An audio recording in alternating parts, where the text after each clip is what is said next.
And oh, do you have the PowerPoint? Let me share screen. I've got it up. I just forgot to hit share. Oh, do you have the PowerPoint? Let me share screen. I've got it up. Oh, and we hear the feedback from YouTube. Yeah, I was just getting rid of that. We're all set.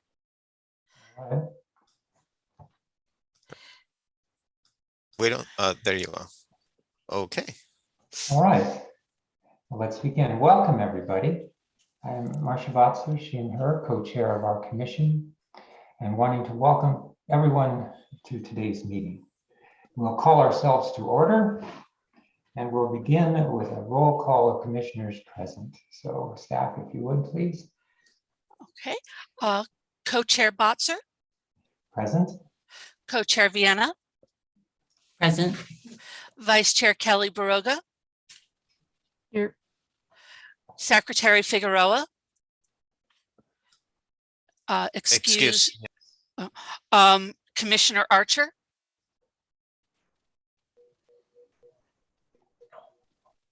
Commissioner Best. Here. Commissioner Erickson. Here. Commissioner Hillmeyer.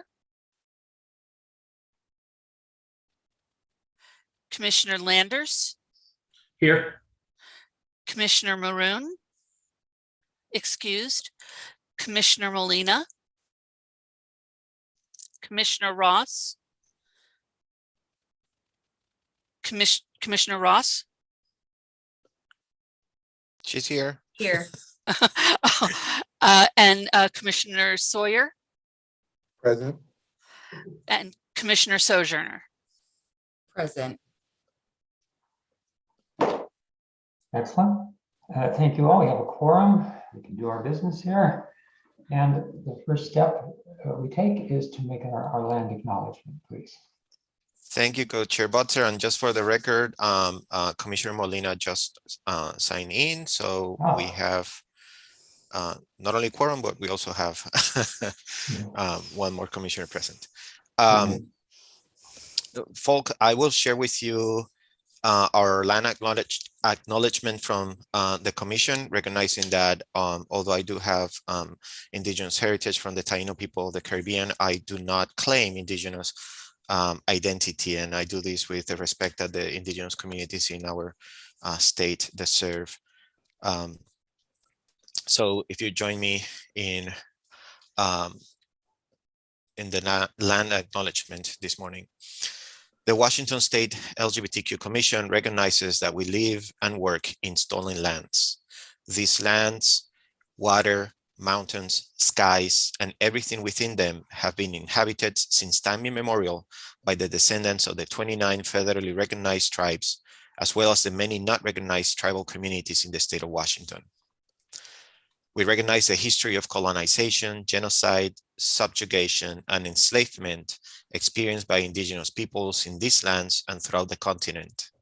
It is our commitment as a state agency to recognize tribal sovereignty, to work alongside tribal partners for the well-being of our communities, to celebrate the achievements of the many indigenous communities among us, and to dismantle the ongoing legacy of settled colonialism, as well as the exclusion and erasure of indigenous people that continues today, and may be so.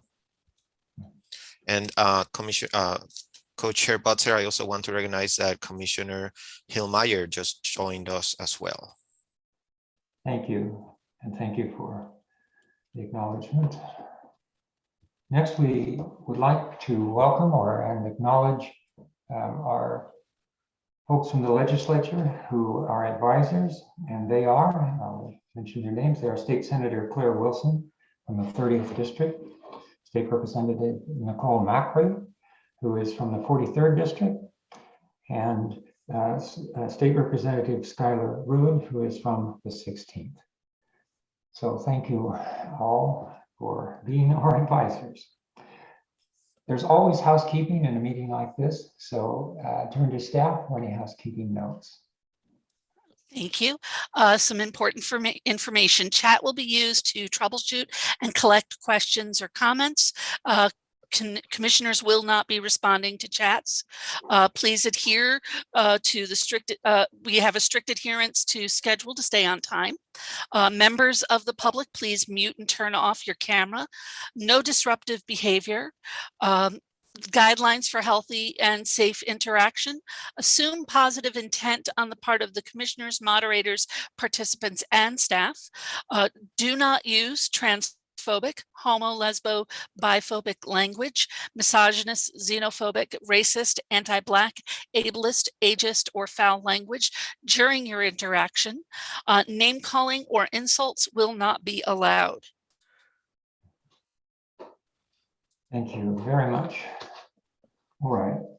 At this point, we want to turn to the minutes for our last meeting, January meeting. And commissioners, are there any corrections or additions to those minutes?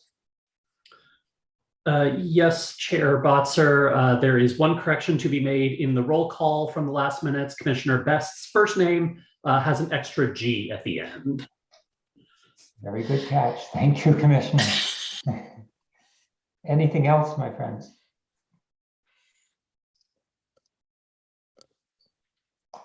Hearing none, we'd entertain a motion to accept the January minutes.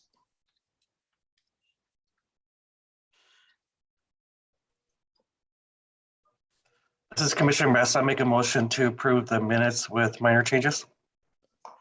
Thank you, Commissioner. Is there a second? I second.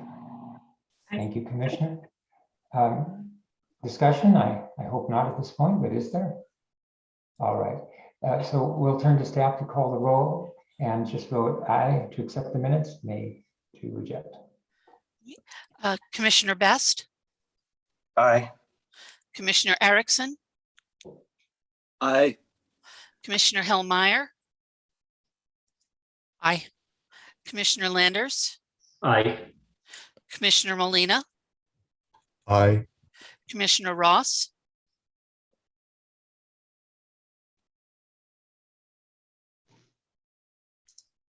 Aye. Commissioner Sawyer, Aye. Commissioner Sojourner, Aye. Vice Chair Archer. Oh, why did I not change that again? Vice Chair Kelly Baroga. Aye. Co-Chair Vienna, Aye. Co-Chair Botzer. Aye.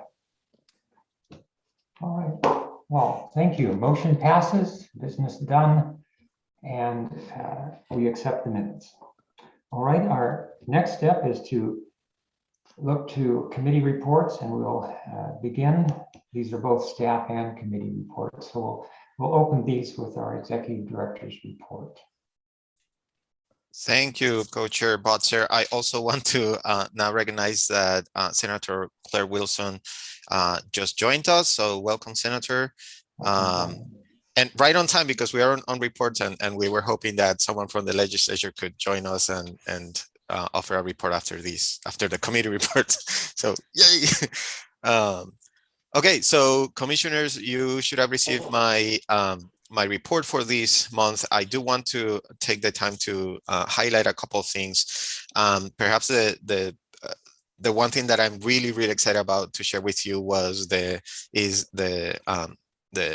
first in-person town hall that we had in Clark County in Vancouver, and thank you so much to Commissioner Sojourner and the president of the PFLAG in the county, Jessica Cole, who were our co-hosts there, and who welcomed the community. We had about a dozen people come to share their ideas and their struggles and their concerns, and we're super excited to have been able to be in person with people, following very strict health protocols to keep our community safe. We heard a lot of great ideas.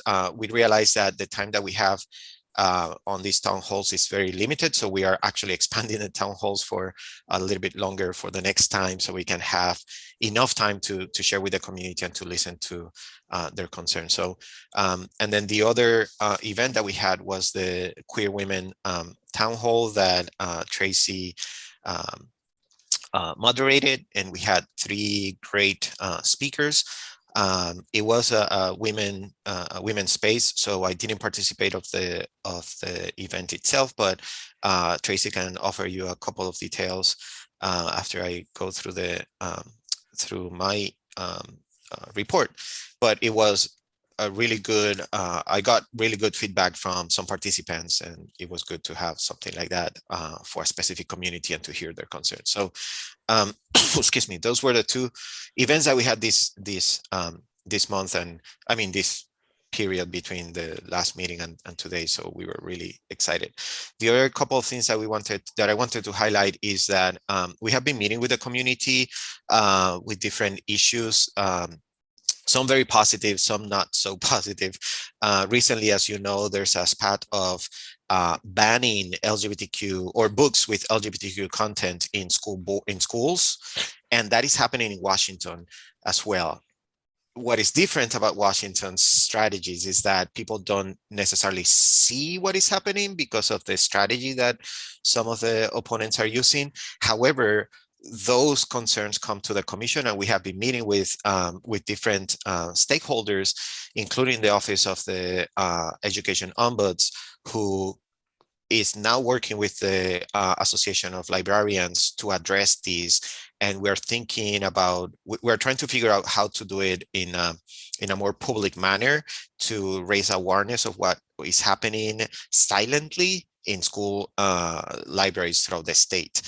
We also want to offer some tools to librarians and teachers on what they can do to prevent this from happening, and what are the protocols to assess books and that sort of things. So we are currently working with the Office of the Education Ombuds and the Association of Librarians to figure out what is the best way of doing that. And we're looking at perhaps an event in August or September in collaboration with these offices and librarians throughout the state. So keep your eye out for that, because if you hear of something, let us know, because we know that it's happening. It's just that it's not happening as publicly as in other jurisdictions. The other thing that I can share with you is that legislature the legislative session ended last week, and we had a few great successes, and I look forward to hearing from Senator Wilson on her perspective on this. But I can share with you that some of our priority legislation made it to the final stretch of legislative session and were approved, and that included one of the provisos that we worked with the HCA and the Department of Health to do a comprehensive study on the cost of including fertility treatments to the requirements of services that insurance are supposed to provide to Washingtonians. The other thing that I'm really excited about was the law that the governor just signed, protecting the rights of people, and the legislature says people, which is great. Protecting the rights of people in Washington to seek and receive abortion care, and that was important because with all that is happening, and some cases that might reach the Supreme Court, we wanted to make sure that Washingtonians had that right protected, and that was really important for us. The other thing that we are monitoring is a budget proviso to support the open access to HIV medication through Medicaid and Medicare. So that budget proviso passed, and we're monitoring to make sure that that is included in the final budget signed by the governor. So we are in conversations right now with the governor's team on that. And then an update on another budget proviso that you all know that we were working on, which was the comprehensive study on models of decriminalization of sex work. We had conversations with the community and received feedback, and after considerations and after conversations, we decided to remove that proviso from the budget as we continue working with the community and the community leaders on strategies on how to do the work of decriminalization and protection for sex workers in Washington that, as many of you know, disproportionately impact the LGBTQ community, especially the trans community, and especially within the trans community, trans women of color. So those are some of the highlights that I want to share with you. The other, well, two more things that we can celebrate is that Tracy and I have been meeting with students from University of Puget Sound who are seeking to do internships with us. And we are excited about that because we will again have interns, and that's really good, as you all know. And then the other celebration is that both Tracy and I have been working on DEI certification, diversity, equity, and inclusion certification. I finished my program and Tracy just started hers. And we are really excited to be able to participate of that. Oh, and the final thing is that on Monday, the governor and Dr. J from the Equity Office are hosting a round table conversation with well, I think that with agency leaders to answer some questions about the equity, inclusion, justice, belonging strategic plan for the state. And we're really excited about that because we are going to have a good conversation with the governor to share with him our concerns, but also, you know, our hopes, and to hear from him what his perspective is on the work. And he's very committed to this. We've had the governor join a few meetings of the cabinet that where he's been very clear about his intention to make sure that Washington is an inclusive state where everybody feels welcomed and protected and supported. So we're excited about having everybody on board to do this work. And we know that it's not going to be easy. We know that it's going to take some time and that it's going to take some hard work. But knowing that the governor and the whole executive team are on board, that's really helpful, especially for the commissions that attend the needs of the vulnerable communities in our state. So those are the highlights that I want to share with you. If Tracy, do you want to say a little bit more about the Queer Women Town Hall? Yeah, sure. The Queer Women Town Hall, just want to say a thank you to Dawn Rains, who's commissioner at the Women's Commission, and as well as Valerie Koo, who is the communications coordinator at the Women's Commission. Dawn came and helped with the introductions and welcoming for the event, and Valerie did the technical support for the event and taking notes and such.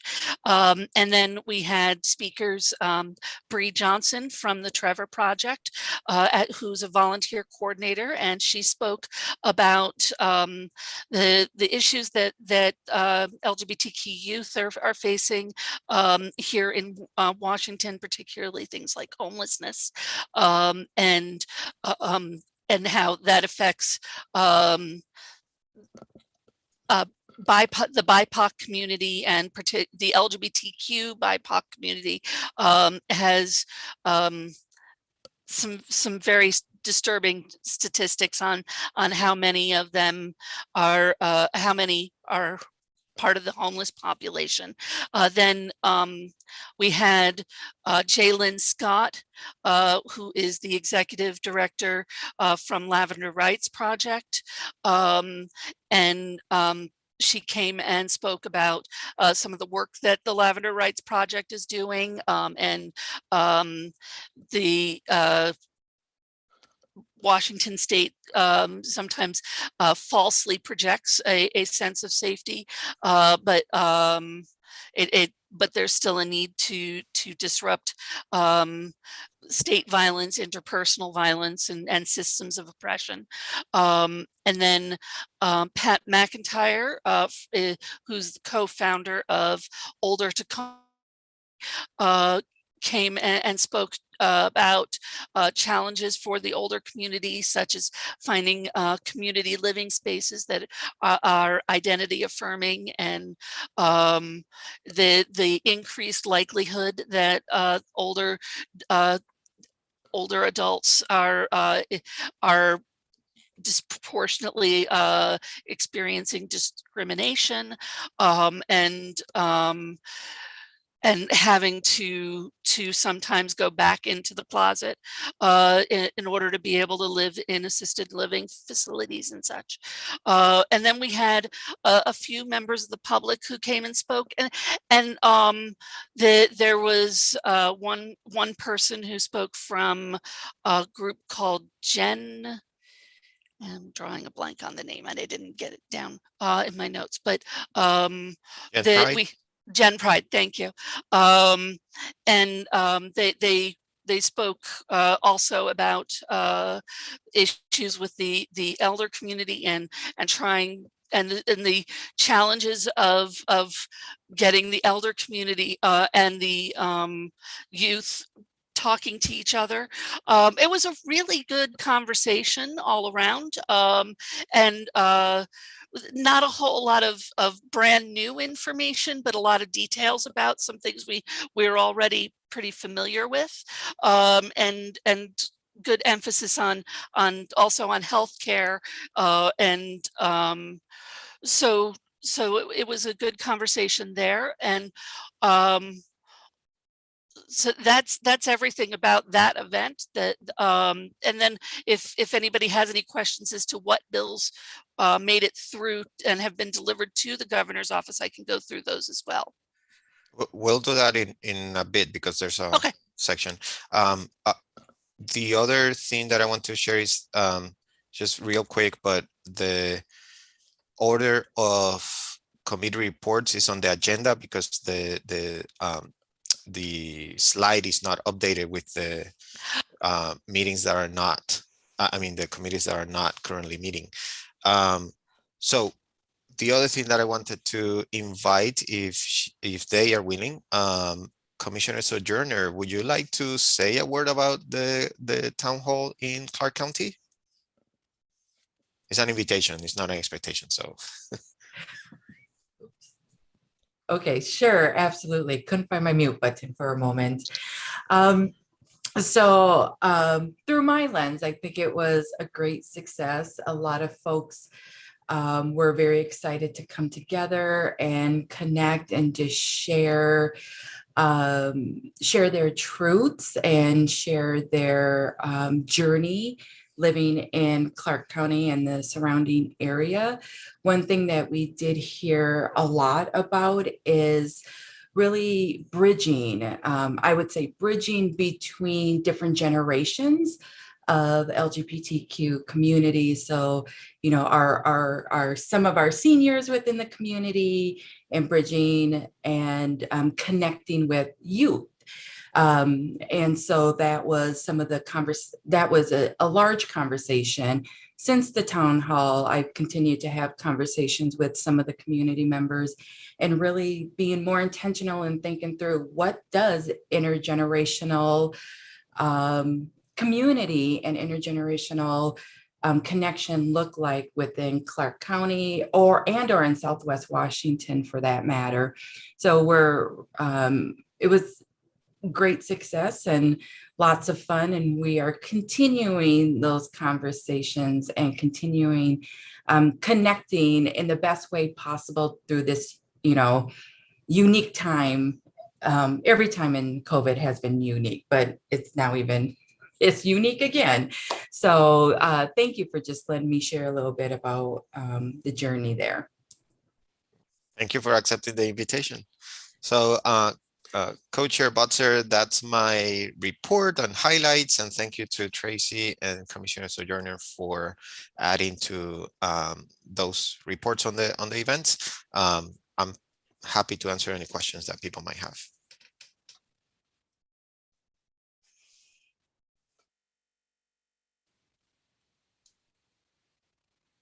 All right, so thank you all for those excellent reports. Are there any questions?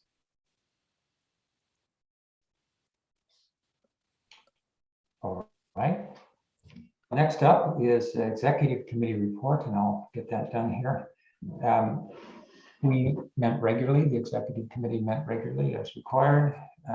We hear full reports from our Executive Director, and you can see how full those are. They are complete. We reviewed and watched the legislative bills and other issues that we have been following as a commission. They did that in our executive. We discussed briefly developing a template that we would use for identifying immediate needs.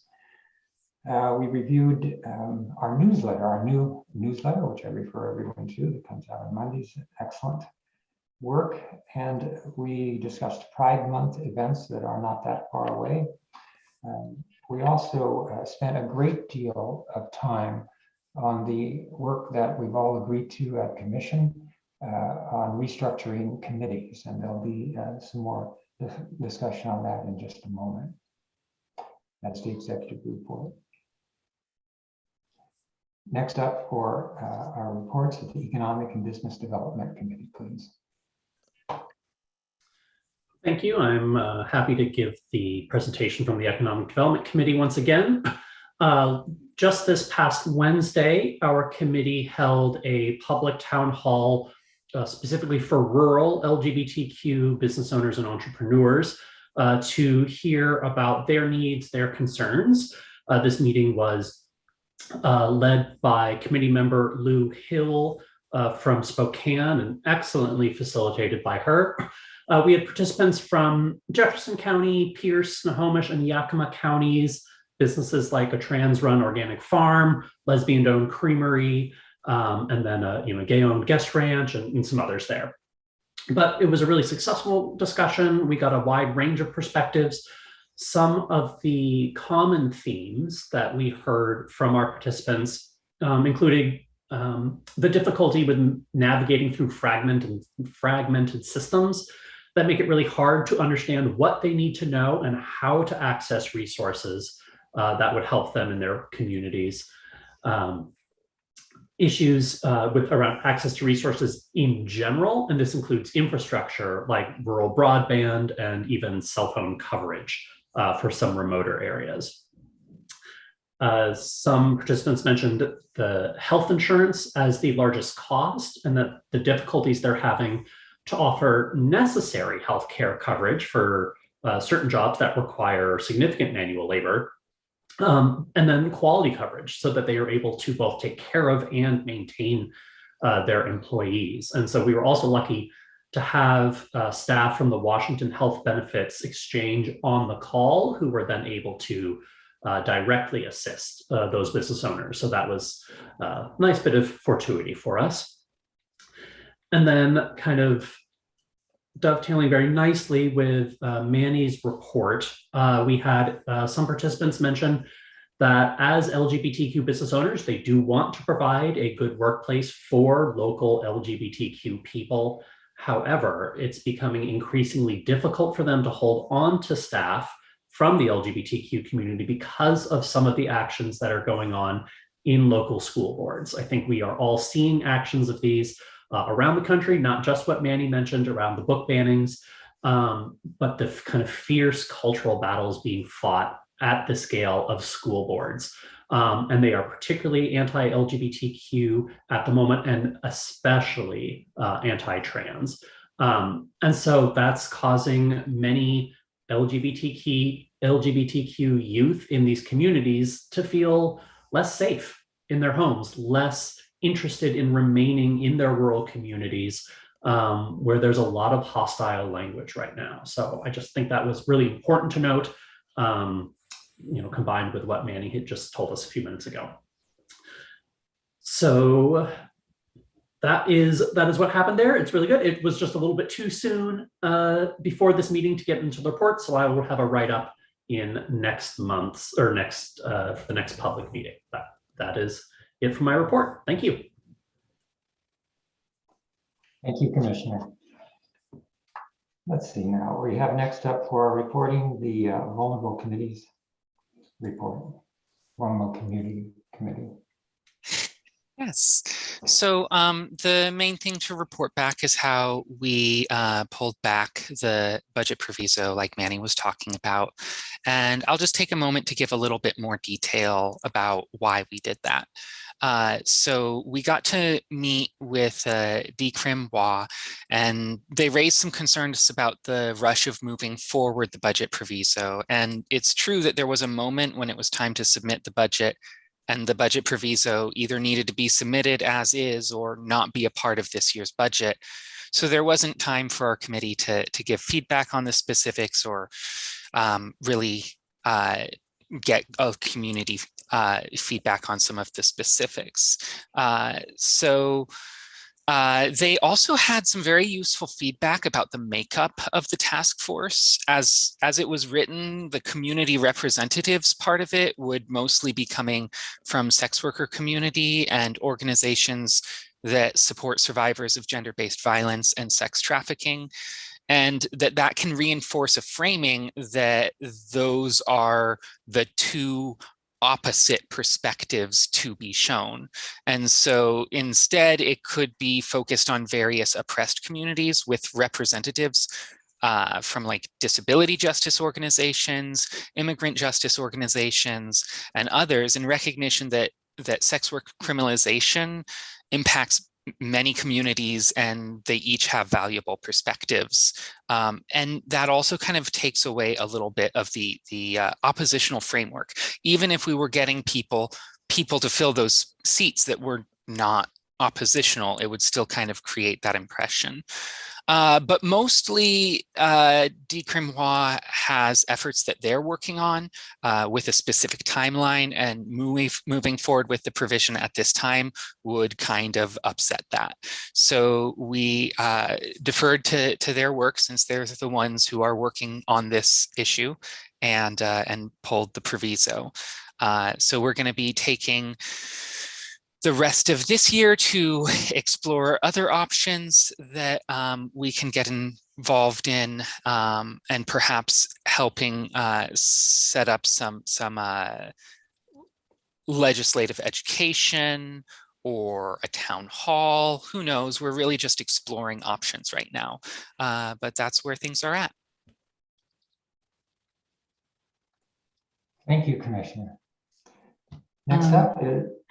Sorry, Co-Chair Botzer. Also want to add to that conversation, full transparency.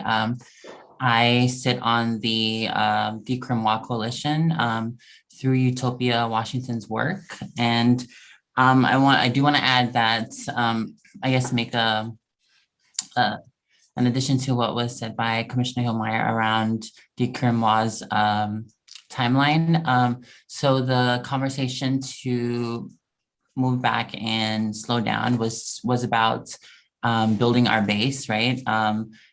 Having conversations with community, which takes a lot of time and moves at the speed of trust, and that those conversations needed to happen not just with communities that were impacted, but also having conversations with folks that do anti-sex trafficking work, right, or anti-human trafficking work, understanding that we're all in the same fight, and that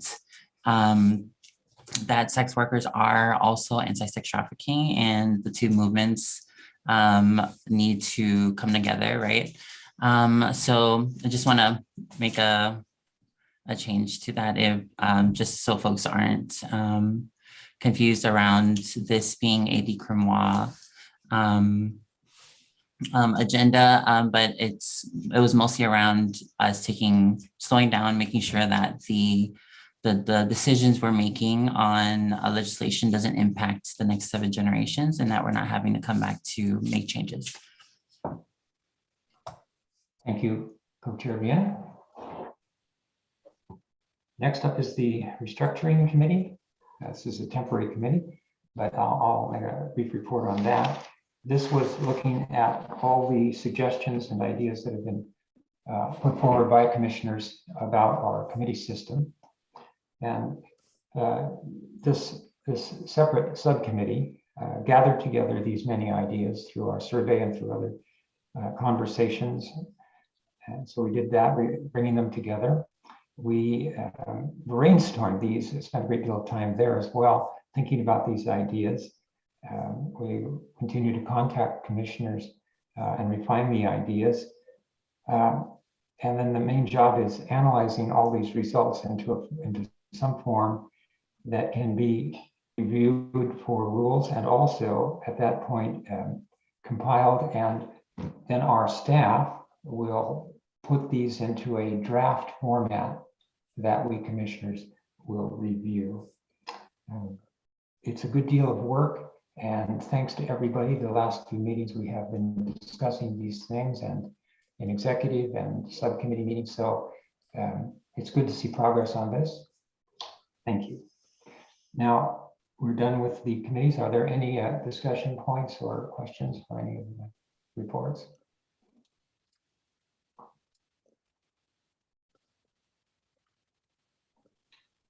All right. Well, then we move now to our legislative advisors for comments. And let's see, I believe Senator Claire Wilson is with us and would offer you the floor for comment.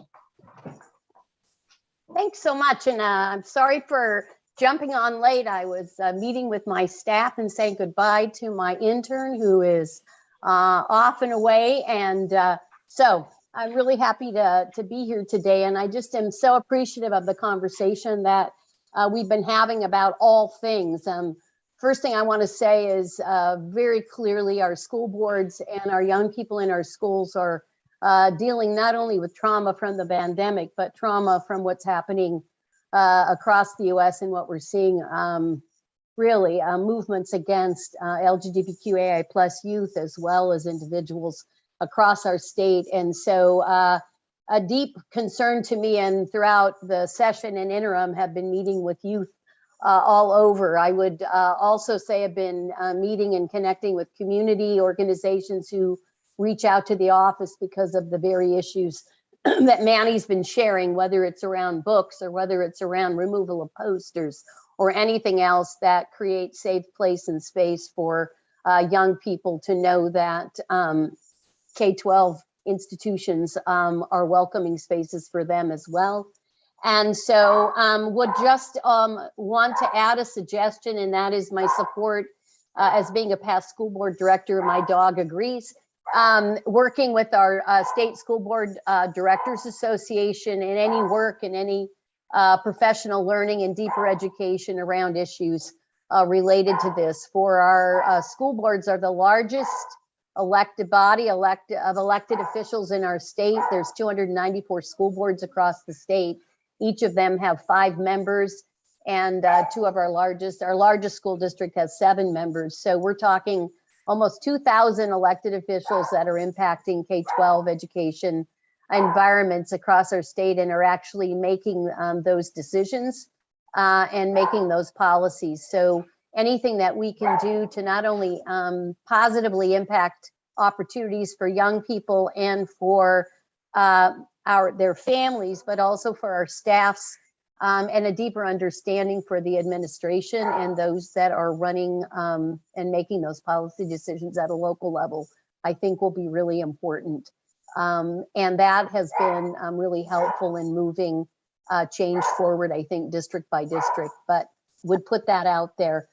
Also incredibly appreciative around the work around people who work in the sex trades in my own community, and have been creating deep relationship as we think about services and supports, and hope that we can continue to do the same. So I know the budget proviso was an issue, and at last minute got all these calls from staff and from the budget office saying, in, out, in, out, in, out. They didn't know what it was supposed to be. And so I was very happy they didn't automatically assume one or the other, that they were very much interested in assuring that whatever they did was in alignment with not only the commission's wants, but also what the LGBTQ caucus from our bicameral group between both chambers knew, and what we were hearing from our stakeholders as well. So just know that we have representation, we have voice, and we have leaders that will reach out to us when there's questions like that, which is, I think, an awesome place for us all to be. And it's a lot of it because of the work and the groundwork that all of you have done, and many way before the commission ever became a reality, but just your ongoing work and advocacy. And then I guess the last thing I would just say is we were quite successful this legislative session, I think, in maintaining and moving forward the work to make Washington State safe for anyone who comes inside and live inside. from the abortion access bill that was just delivered and signed by the governor yesterday to the birth doulas, which was also signed into law. The waiving the name change fees, which was from Peterson, a Senator Peterson bill, to the Public Records Act and Department of Corrections, and that was a Representative Hackney bill, and I was able to sponsor a Senate companion where very much an issue for our LGBTQAI+, and it's particularly our trans communities involved in DOC and in our prison systems. And so we're able to align the Public Records Act and what is allowed to be provided, so it aligns with what's currently happening in our jail systems. And so those things were very much important for our communities. Two, I think, that are also really important that I just happened to sponsor, and one is compensation for lived experience on boards. And that's one of all of us and all of you. And oftentimes we're asking folks to give up their time when they themselves are not here representing an organization, an agency, their profession. They're there because of their volunteer status, and oftentimes are not able to become engaged and involved because of the costs that are involved. And so this allows the state now to have an open door to provide stipends for any members of compensation, any members of commissions, work groups, Class A or Class 1 groups that the state has. And we'll be working with the Department of Equity to align what that looks like cross-agency and cross-system. And so I hope as a commission we'll be able to take advantage of that in support of memberships on this commission. And then the other piece is the increase of access now to the legislative executive poverty reduction oversight work group. That's a mouthful. It's called LUPRO. And a piece of legislation now adds a member from the LGBTQ Commission, as well as a member from the Women's Commission, as well as a member from the Office of Equity to that work group, so that we look at not just our traditional sense of who is in poverty in our state, but we look at all of our communities across the state and those that are vulnerable populations, and how we all need to think about solutions to impact poverty reduction between and amongst all of us as we think about our future. So really happy to be part of that. And then I'll just say, Representative Macri and Peterson, Senator Peterson, were able to get $500,000 for the Gen Pride facility updates, which I know has been a focus for and a hope for this commission. And also there was $19 million in the operating budget for the HIV antiviral drugs. And again, we'll continue to work for folks across the state as we legislate. You have a vibrant LGBTQAI+ caucus, as well as allies, making sure that we're represented not only on this commission, but in the decisions that are made across the state. And I hope we will continue to do us proud and you proud, and all of us across the state proud, and make sure we have access to voice, we have access to the resources, we have access to supports, and we have access to all other things, you know, as contributing members of this state and of the nation. So just really proud to be here today, and thanks so much for all your work and advocacy to make sure all of these things happened. Last thing, any invitations to town halls or to any groups you might be gathering to get input, would love to be invited, as it could very well help you know, create legislation, and also make sure we're moving our legislation in a way that supports communities from voices of communities. So just put that out there, and would love to have you reach out if that's an opportunity ever. And with that, thanks so much. If anyone has any questions. I believe Commissioner Best has their hand up. Hi, Senator Wilson. This is Dustin Best, Commissioner. I heard you talking about being involved in the school boards through the state of Washington, and but I just wanted to press upon to look at, I'm a tribal member from the Caldwell tribe, and looking at Native American schools that Yes. sometimes don't get the resources, and because they're in the rural areas. Is the state of Washington getting involved with those school boards and the schools? Because there's a lot of LGBTQ children as well, or high school kids as well, that don't get the resources from the state. And I just wanted to put that on your radar so that you can try to get them involved as well. And I'm trying to get involved in my current areas of Native American schools and boarding schools throughout the Washington state. So I just really wanted to press upon that to you.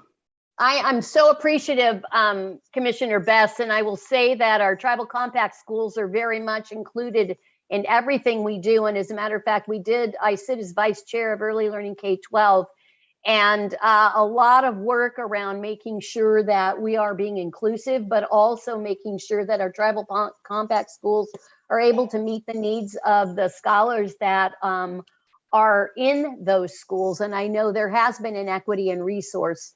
Also making sure that we have tribal partners in conversation with work that happens in our K-12 system. So for those scholars that are not able to be part of a tribal compact school, how is it that we're creating the place and the space again that acknowledges the unique history as well as the unique way that we walk our world differently? And so we'll continue to make sure that happens. And there's also, I'll tell you, a tribal caucus is part of the State School Directors Association, and I've been engaged and involved with that group for a long time, and would be more than happy to connect with you, or to have you connect with them if you'd like to reach out offline.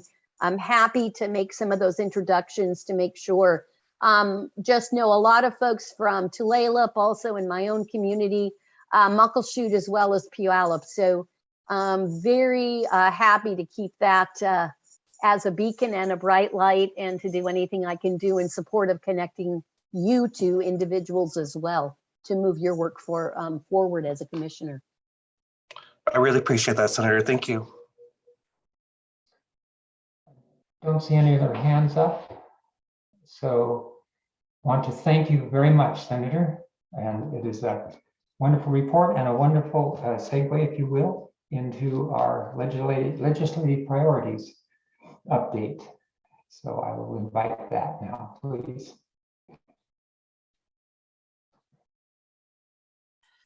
Well, sounds like a lot of things that I was going to mention have been covered. So thank you very much, Senator, on that. I did want to go through of the list of priorities that we have on our website. I can go through and tell you which things have made it out of the legislature and have been delivered to the governor. Of course, we already mentioned that the governor signed HB 1851, which is preserving a pregnant individual's ability to access abortion care. We also have HB 1015, which has been sent to the governor, creating the Washington Equitable Access to Credit Act. HB 1956, exempting public disclosure sensitive records pertaining to current and formerly incarcerated individuals' dignity and safety. HB 1961, concerning the authority of the courts to waive auditors' fees for filing and recording name change orders. HB 2057, strengthening diversity, equity, and inclusion in the state patrol workforce, working with DES. SB 5376, promoting awareness of the Governor's Office of the Education Ombudsman, and that was with Senator Wilson. And SB 5532, establishing a drug affordability board. Excuse me. SB 5693 is the budget, and SB 5793 concerning stipends for low-income or unrepresented community members of state boards, commissions, councils, committees, and other similar groups. So we had a lot of successes, as was mentioned, and most of them were just waiting for the governor to finish reviewing and signing, and we'll be reporting as things get signed. We'll be reporting them in our weekly newsletter. And Co-Chair Butzer, we are happy to answer any questions. And while Senator Wilson is here, she might also be able to give some more details about any of these. So we're happy to take any questions about the work and what's next and whatever you all want to ask about legislation.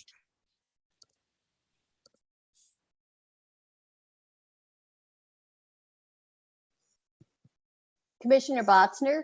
Botzer, I also have a PDF, a list of all of the LGBTQ caucus legislation that we were tracking. If folks might be interested in that, I would be happy to send that to Tracy and to Manny, and perhaps we could send that out. And it was created right post sine die, so right after the end of the session. So it would kind of give you an idea of the progress and also where things are, whether it's been signed or not, if folks are interested in having a document and not have to recreate something. I see Tracy with a thumb up. I'd be happy to send that on. I'll do that now.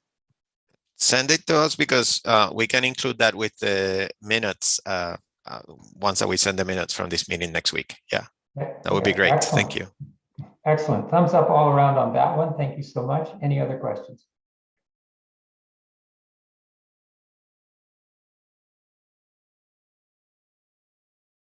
All right, seeing none. All right, seeing none, you know what's up next. Our break is up next, and after the break of 10 minutes, Co-Chair Vienna will take the rest of the meeting on home. So thank you all. 10 minutes, no more. We'll be back into work. Thank you.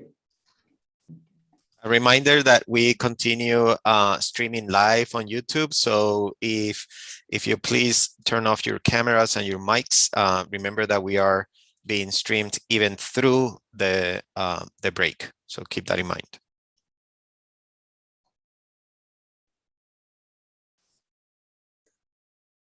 Tracy, can you hear me?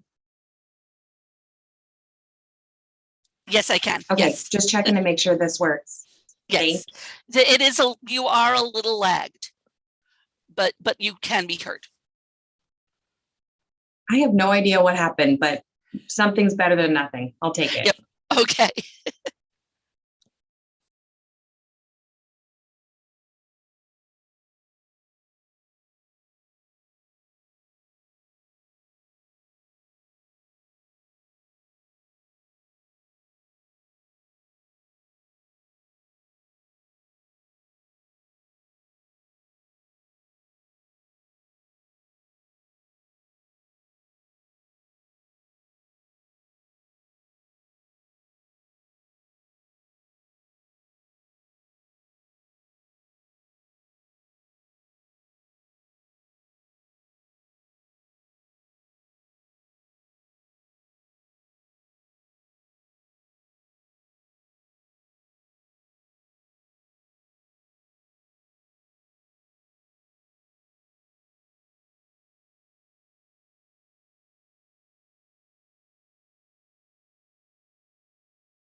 Gonna give a couple more minutes for folks to, or a minute for folks to return in the break.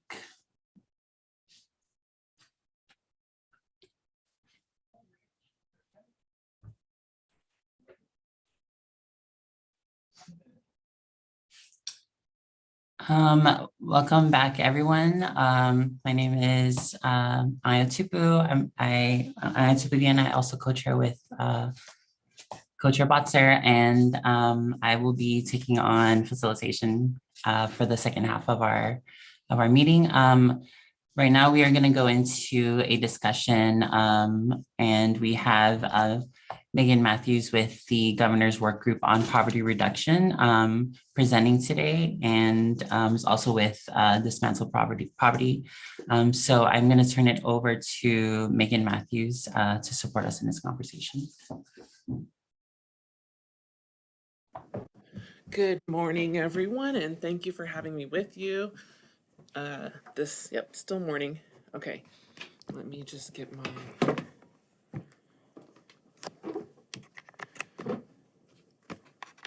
video turned back on here.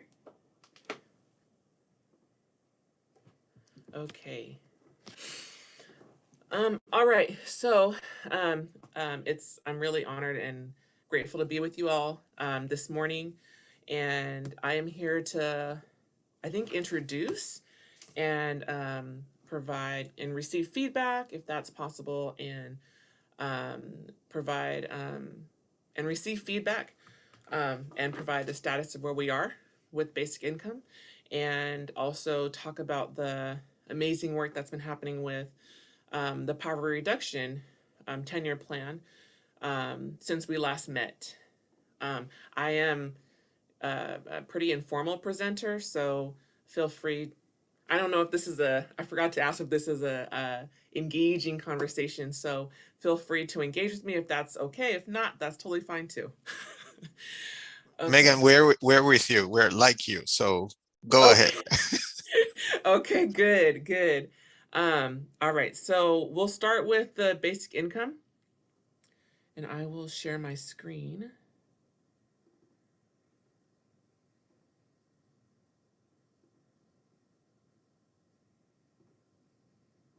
All right, can everyone view that? Okay, perfect, thank you. So good morning, my name is Megan Matthews. I am the engagement manager with DSHS, the Department of Social and Health Services, and I'm here to discuss the basic income feasibility study with you all here today. So last legislative cycle, there was a budget proviso entered that allotted $77,000 to conduct a study on the feasibility of implementing a basic income program. And that was directed to the Department of Social and Health Services and the Poverty Reduction Work Group. And so the components of that study was a literature review on the existing research, which over the past couple of years has just exploded across the nation. Recommendations for a pilot design for Washington State, a cost-benefit analysis, what the administrative costs of a program would look like based on the pilot recommendations, how we'd implement a pilot, and then also really paying attention to folks and the impact, any impacts that folks who participated in the program might experience in relation to other benefits, and how we could proactively plan for seamless transition. So all this is due June 1st. So yeah, it's a busy time right now, and I'm really excited. So I wanted to talk about the composition of the project team. We know that it's really important that folks feel represented, they feel visible, they feel seen and heard and valued. And so we wanted to share some of the breakout of our team. And I guess the identity, but not necessarily, your identity doesn't necessarily, show who you are. But these are some of the characteristics of the folks that are helping us put this together. So there are 3 groups in our project team: the steering committee, and those are individuals who either would be impacted by basic income, or are part of, or are also part of organizations who would be directly impacted by basic income. We have a strategic team that is involved with the ethnic and racial commissions, the LGBTQ commission, and the women's commissions, as well as most of Washington State's business resource groups, and some other department groups that would help us implement and think through some of the strategies. The technical work group is the folks who are helping us with the detailed analysis and the materials based on the recommendations from the strategic team and the steering committee. And they're going to help make sure that, what we recommend, we have thought through how we're going to implement that. So we're really excited about the diversity of our backgrounds and experience that are a part of crafting these recommendations, because we really believe that we're stronger together. So 3 main points that I want to cover today. So talking about that the research suggests the basic income has strong positive benefits for kids, adults, and families, and that our pilot isn't necessarily we don't necessarily want a pilot to again prove something that's already been proven. Really, we're about how we implement it and scale this to a state level. That a state level basic income is feasible, but there's lots to consider to do it well, and do it in a way that doesn't perpetuate harm for communities, especially those communities who haven't historically and continue to experience exclusion and harm. And that a successful basic income pilot program in Washington is dependent on strong public-private collaboration and political will. And so we'll touch on all of that in this update. So research suggests the basic income has strong positive benefits for kids, adults, and families. If we're looking at a lot of the emerging research that has come out, especially within the last 10 years, basic income isn't a new concept. It's been around since the 1800s. Even President Nixon was proposing basic income and did a pilot in the 70s. So this isn't anything that's new, but I think it's been amplified because of the conditions that we're in, and has been amplified because of COVID and the explosion of poverty in the last couple of years. So the research is clear about the positive benefits of basic income, and this really goes along with the idea that poverty is a policy failure, not a personal failure. But there is nuance within the data. And so some of what we're really trying to think about as we come up with this recommendations is how we do this in a way that works and that is targeted based on the community and works for everyone. And so if you look at the first row where it says poverty, so strong measurable decrease, but not enough to move people with disabilities out of poverty. And most of that hinges on folks with disabilities, and specifically think about those folks who are on SSI, opting out of participating in these pilots because they would lose benefits. Folks haven't figured out a way to protect SSI, and because of the arduous process to get approved for benefits, it's not worth it for folks to lose it and then try to sign back on after the pilot's ends.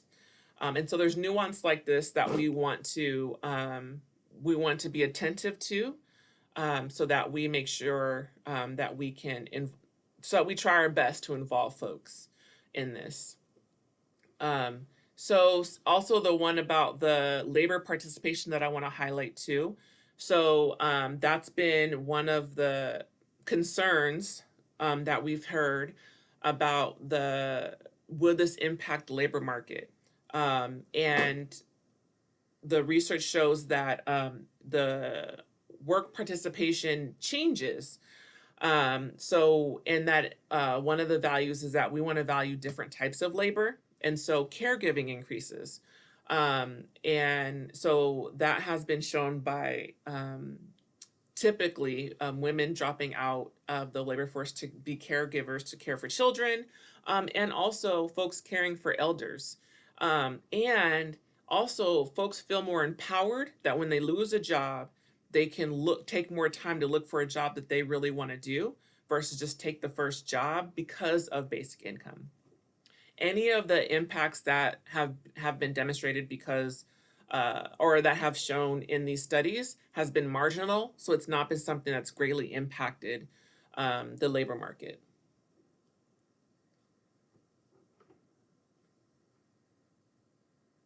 And I don't know if there's any questions, so I just want to give a couple of seconds.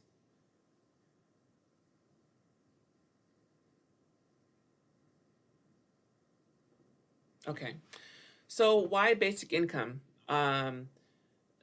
Washingtonians have goals, aspirations, and dreams. We all benefit when everyone can achieve their dreams. And I think, you know, for me, it's when I'm talking to groups about basic income, I really want to emphasize this point that poverty is a policy failure, not a personal one. And I'm probably preaching to the choir right now, but what I say is that we all make bad choices. Everyone does. You know, we can look within ourselves and be like, dang, I'm really, you know, I can't believe I did that. I regret doing that. We all do that, right? But we're all not in poverty. Why? If we all make bad choices, then shouldn't we all be in poverty? And that's really getting at that idea that people are in poverty because they made poor choices. And we're all not in poverty because some of us have access to resources directly or resources through support in our network, and others don't.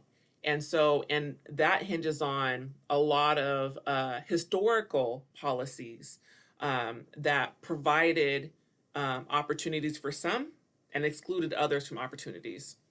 And so, if you look throughout the history of our laws and policies, there's a direct correlation from the policies we implemented in the past to the situation that folks are in today. And so, really, this is about investing in stopping investing or ceasing to invest in certain folks and include others, and really invest in all of us. And I also like to share this idea that when you invest in things that you want to have grow and you want to have better income, better outcomes in the future in. So if you own a house, you fix up your house, you fix things that are broken, you remodel it because you want that value to increase. If you have savings account, you invest in your savings, you add more in it so you can gain more interest. If you work for the state, you do deferred compensation. If you have retirement, you add to your retirement because in the future you hope that it'll grow and it'll support you later in life.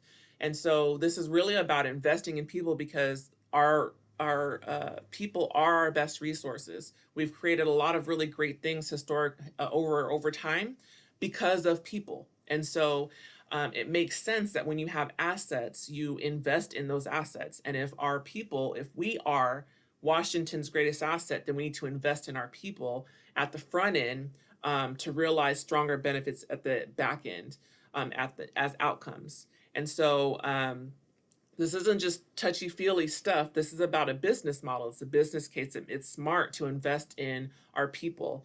And also that will have the outcomes of realizing less of the maybe negative outcomes that we don't want as well. And so there's really it's for those of you who are led by your heart, then this is that's the message about supporting each other. For those of you who are led by what makes most business sense, or makes most sense from a business perspective, then there's also something in there for you as well. So there's no wrong answer.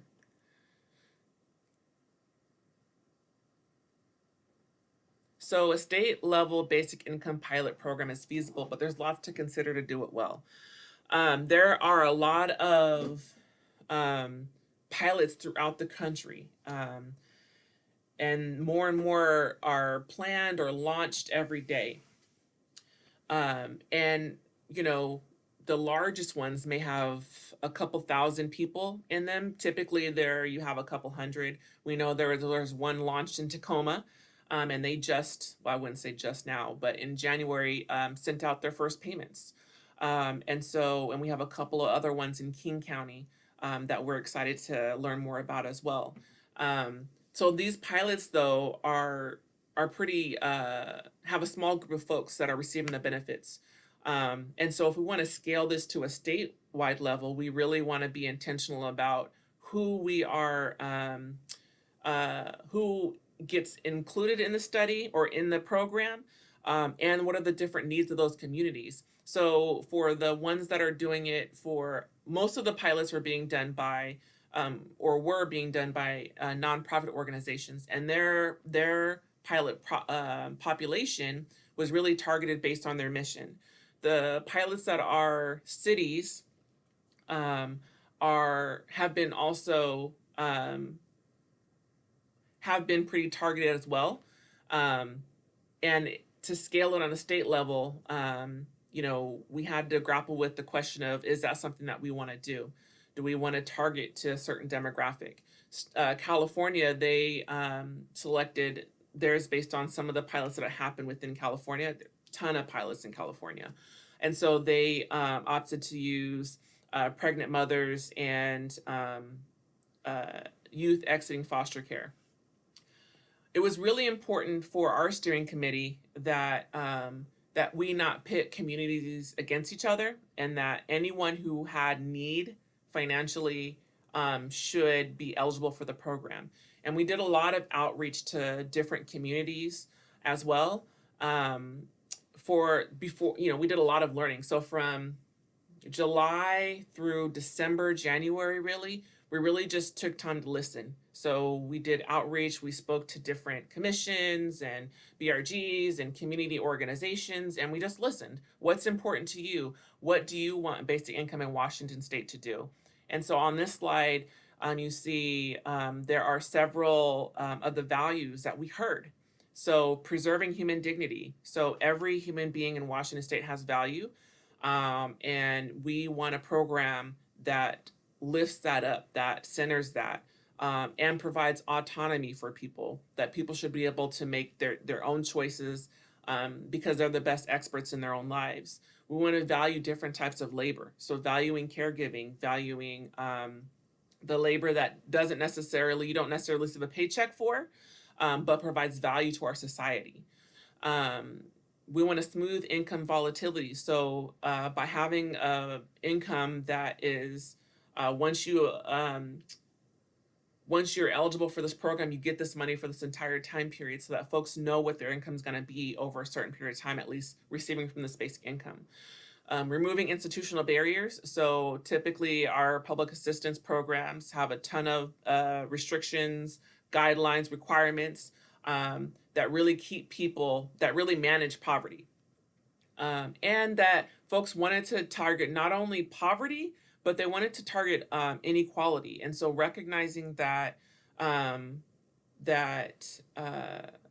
over history, there have been groups who have been excluded from opportunities, and we want to that to be a value that we focus on it here. And so ways that we have done that are by seeking out different communities to ensure that when we do a program, we can reach these communities and make sure they're a part of this program as they have need.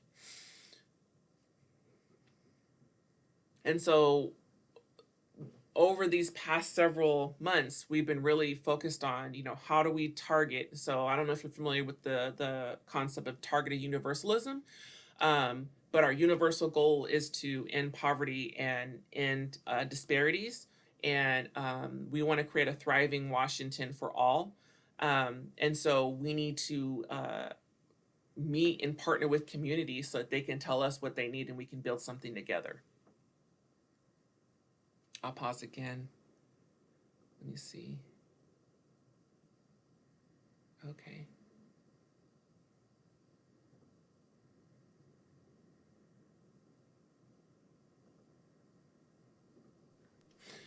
Megan, yeah, go ahead, Lars. Sure. This is Commissioner Erickson. I have a question. When you're talking about removing institutional barriers, and I understand the space that you're in with basic income, are you also talking about barriers in the private sector? And is that part of the discussion? Ooh, can you say more about that, please? Well, just access to loans and to, for entrepreneurs, that are in disadvantaged communities to start a business. I think that to me kind of plays into this space, I guess. I just was thinking about that. Thank you so much for that question. So that is related. So basic income is aligned with the 10-year plan to dismantle poverty in Washington State. So it's aligned with 2 of the recommendations, but the overall plan has 60 recommendations, and of which targeting economic barriers is part of that. I also see that we're going to be partnering with the Office of Equity, because that is also aligned with their mission and elevating this enterprise-wide. And so what we've been trying to do is influence this work and within DSHS and some of the agencies that we're partnering with as well to shift changes. And so we're really excited that the Office of Equity is here now because we can do this on an enterprise-wide level.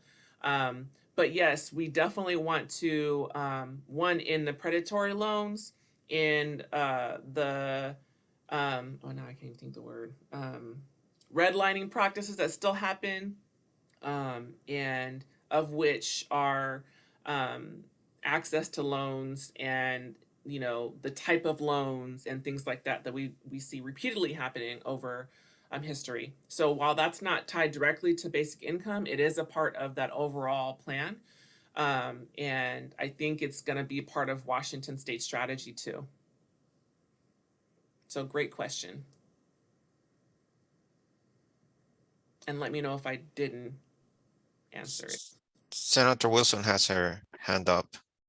Okay.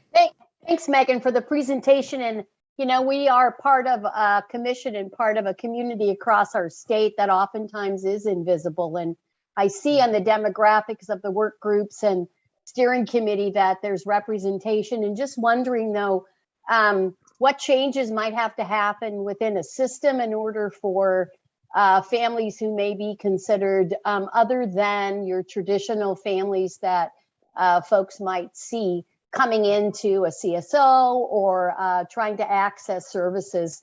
What work also has to go along, or what work might we want to partner in to make sure that we can create programs that are inclusive, but we also have to make sure that those that actually are implementing those programs are doing such in a way where the equity, which we know right now is a struggle and a challenge. So just wondering what also needs to go along with the pilot that changes perspectives, behaviors, access, if you will, to others.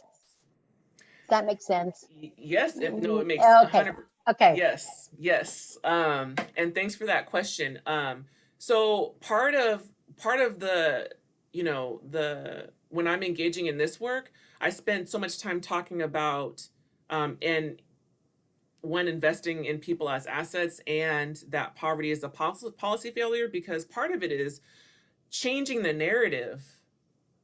And because what you're talking about as far as people accessing services in CSOs is you're countering a stereotype of why people need to access services. So if I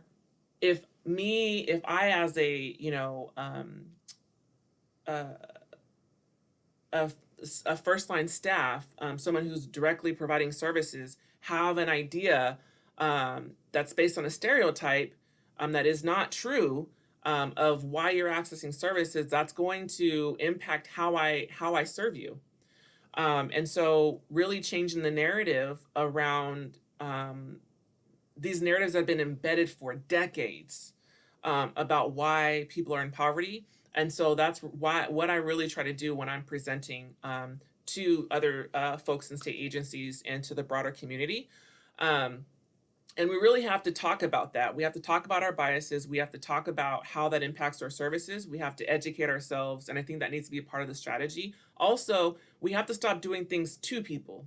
And so, the phrase goes right now that nothing about us without us. And I think that is imperative. So we have to really we have to change the structure of how we create things in government that is a shared power model. That I think that the Office of Equity is also going to be instrumental in doing, because we're always going to get it wrong when we don't involve the community and we don't partner with them and we don't share power with them in how we create. And that is what we've tried to do in this is, our steering committee, our strategic team, and Manny and Tracy, feel free to challenge me if I'm wrong, point out, whatever you want to or share whatever, but we have really tried to make sure that we are doing this together.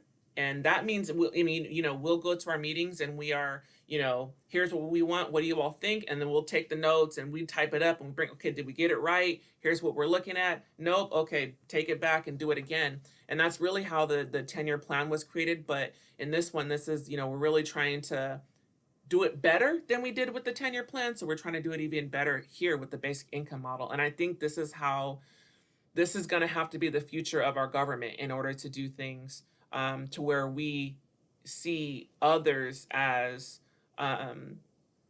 ourselves. They have the same value as we have, and we share with ourselves. I hope that answers your question, Senator. So to expand on what Megan said, one of the, and I know, Megan, that you have more to share with us, and I do want us to have that information as well.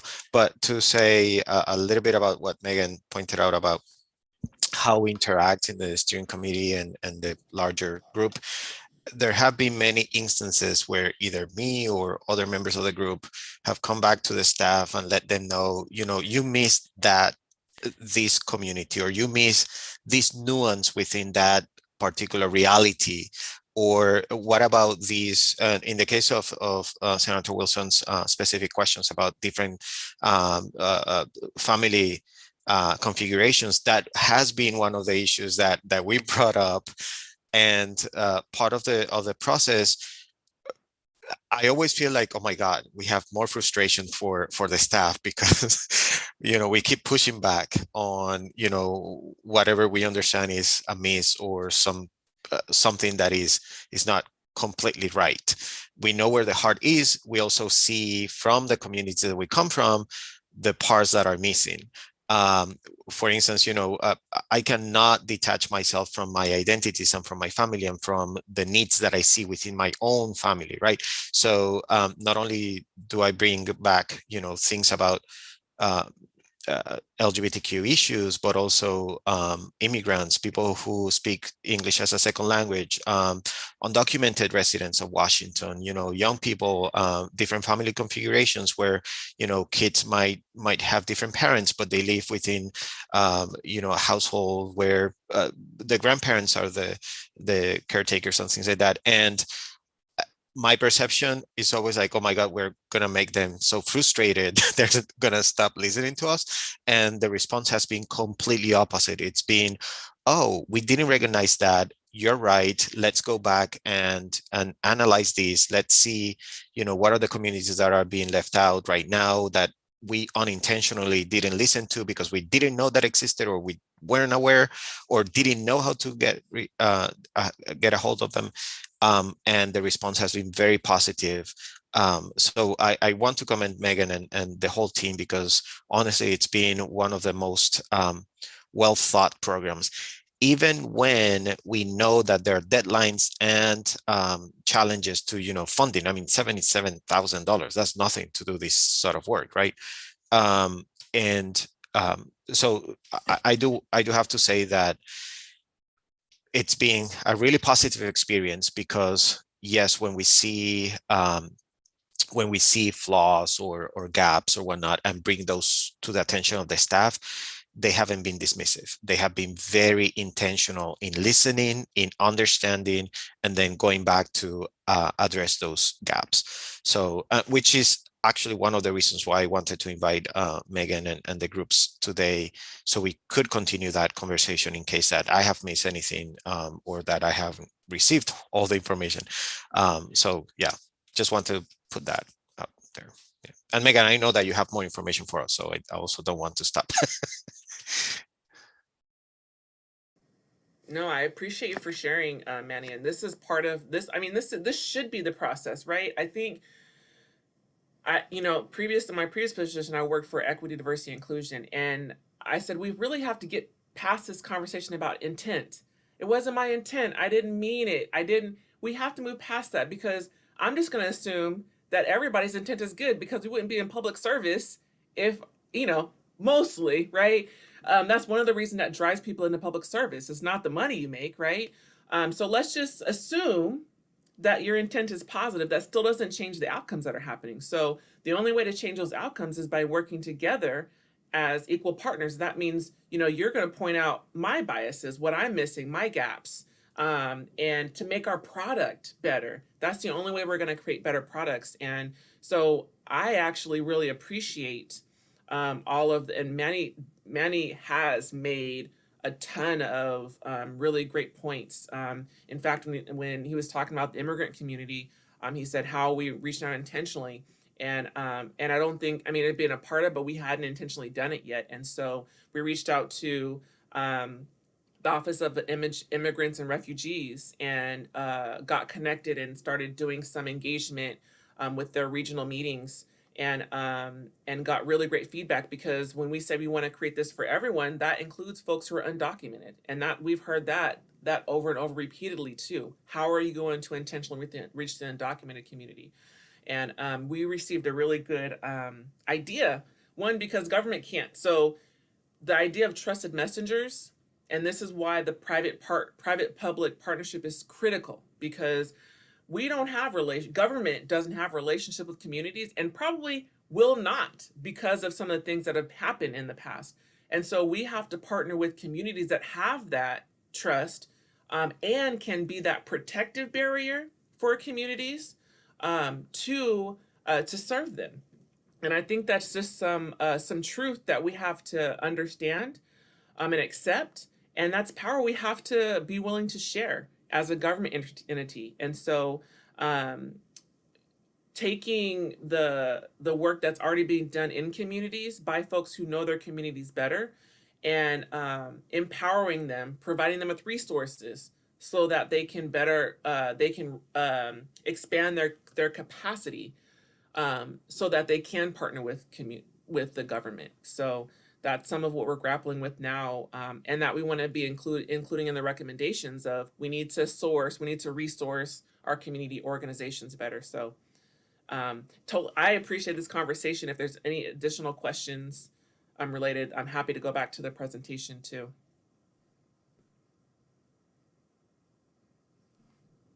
Deeply appreciative of everything you're doing, really, and that's the reason for this commission's creation also in the first place. And I just add that in the LUPRO legislation, there was quite a bit of pushback about not only not including the commission, but not including the Women's Commission, and having the Office of Equity be the representative, which clearly to me was moving us back in a direction we didn't want to be.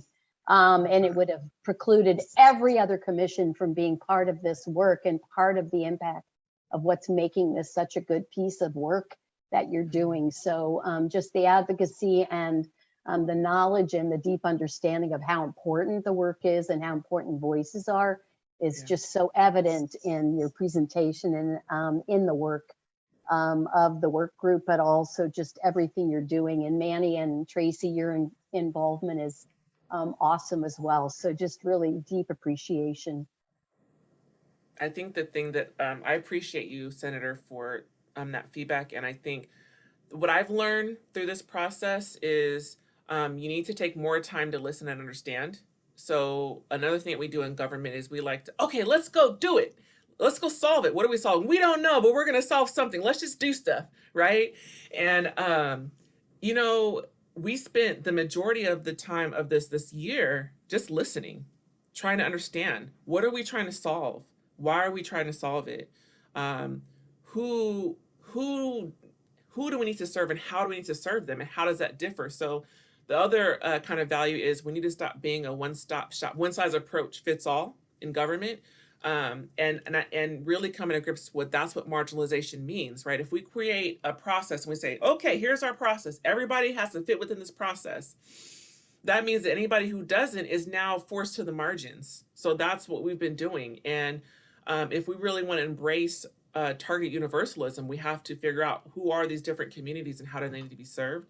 That was a lesson for me. I was a little bit nervous, like, oh no, we haven't started doing anything yet. Oh, well, we got to reach out to this community, reach out to that. Okay. And then I was nervous, but US, while that condenses the rest of our time to kind of write things down, what it's been able to help us do is now that we have more information, we can be more intentional with what we write down. And when we come back with a draft to our project team and say, you know, help us point this out, hopefully we'll be farther along because we took more time to listen. So that's a lesson I'm going to always take from with me. And so I won't make this about me. Go ahead, Tracy. I just want to give, just to let you guys know, Manny and Megan are the ones working on this. I've showed up for a meeting, but it's always, it's those two. I want to make sure credit is where credit is due. The work that you guys are doing is just phenomenal, and I'm excited to see what comes of it. Now, Tracy, you come to a meeting in your family, so that's it. That's it. So no, it's really all of us, and I know that we tend to say, you know, who's going to get credit, and we have to also move past that, because our ego shouldn't be a part of this. We're doing this for all of us and for the future of us as well, and so it takes a village, you know. So we acknowledge you as well, Tracy. All right, so I have a couple more. Oh, okay. Let's see. I have a couple more slides to share. This is a great conversation. I appreciate you.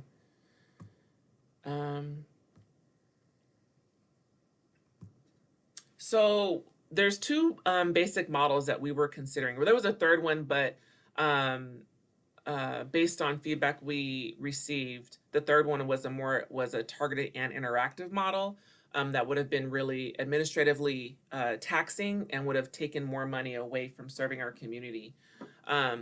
So the two models that were more, I think, received by our groups were the pure basic income model and a targeted basic income model. And so the pure basic income model is where everyone receives a set amount, everyone in a community receives funds, everyone does. And then the targeted is that it's targeted to a group of individuals within that community. So not everyone receives, but a group of individuals receive. And so we have examples from the targeted basic income model. There were a couple of programs, I think, that gave some to all. Historically, along, you know, over history's time, but most of the pilots have been targeted. And for I think I talked about this a little bit earlier, but it was really important for our steering committee and our strategic team to not pit communities against each other. So instead of targeting specifically towards one demographic or another and making communities feel like they had to vie to be that group, the only condition we wanted to put on this was income status, which we know because different communities are disproportionately represented in poverty, that you're going to get that disproportionate impact by targeting an income level. And I don't know if we talk about that. So let me just talk a little bit more about some of the discussion from the targeted income model. We are looking at, so there's lots of different measures for how we measure income. And I guess traditionally and still is federal poverty level, which we know is inadequate. And so some of the models we've been looking at, or I think one of our more favored is the Washington, the one created by UW, which is the self-sufficiency standard. And that one has a state average, but it also has one based on different communities. And they take into consideration the needs in those different communities to come up with the standard income. So we're trying to figure out how to incorporate that. The statewide numbers from that model line up pretty well with 200% of the federal poverty line, and so that's what we tend to use. But we still like the nuance within communities to make sure that different communities have the ability to get what they need or understand what the needs of those communities are.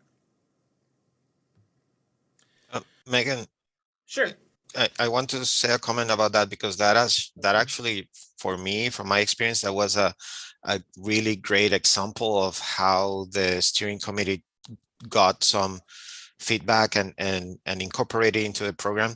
One of the discussions that we had at the larger work group was, what about, I mean, what a person in King County makes compared to what a person in Okanogan makes, right? And the income and how far you can stretch your income on each one of those locations is very different, right? $100 for someone in Seattle is not going to go as far as $100 for someone in Stevens, right?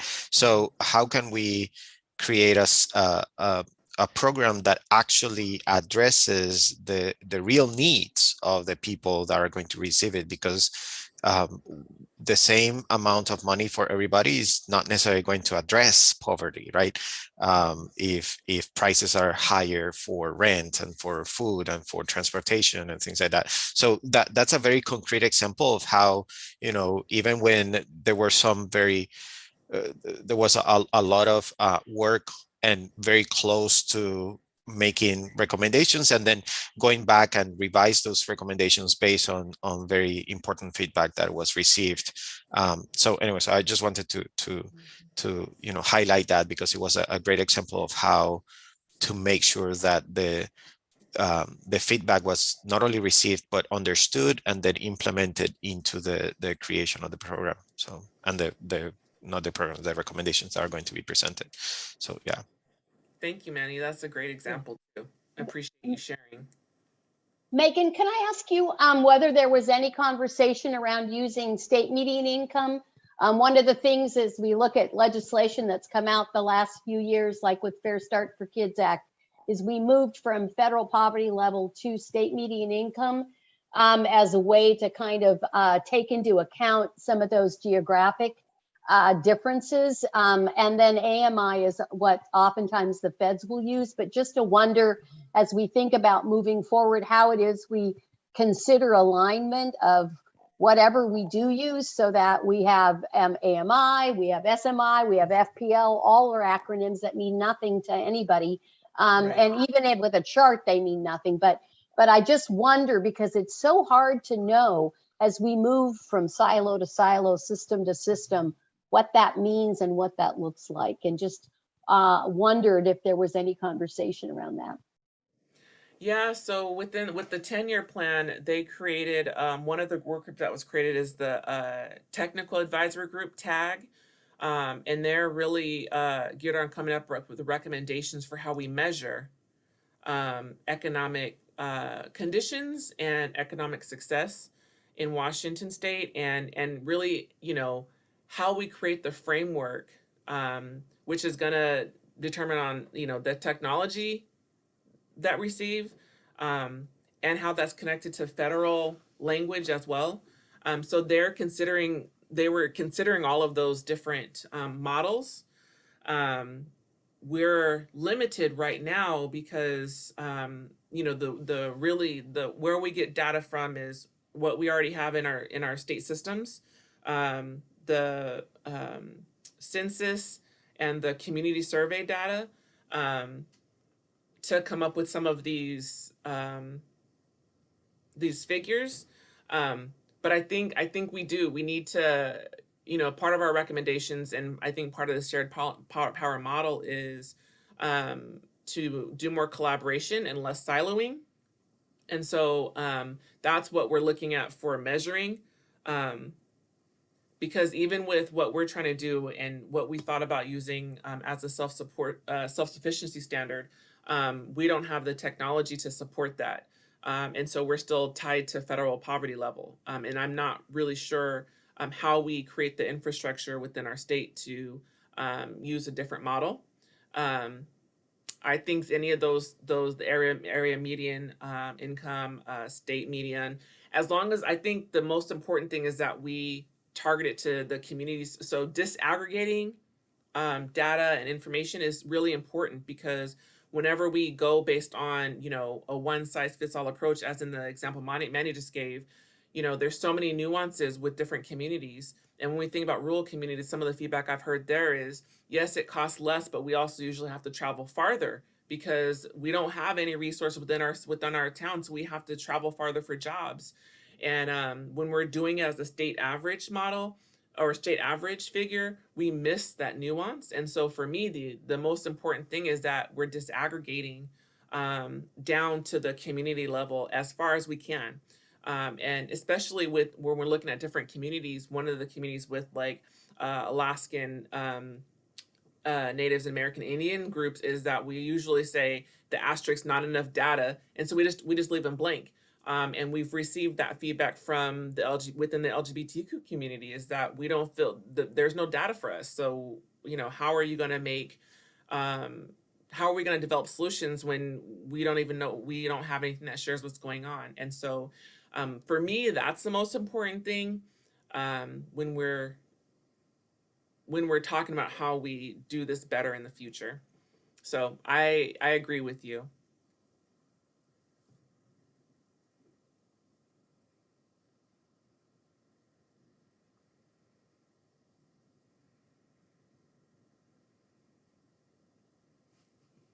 Okay, so the three examples here, you may be familiar with. Magnolia Mothers Trust is a nonprofit organization, and this group and Seed, which is the one in Stockton, were the first two to launch in the nation.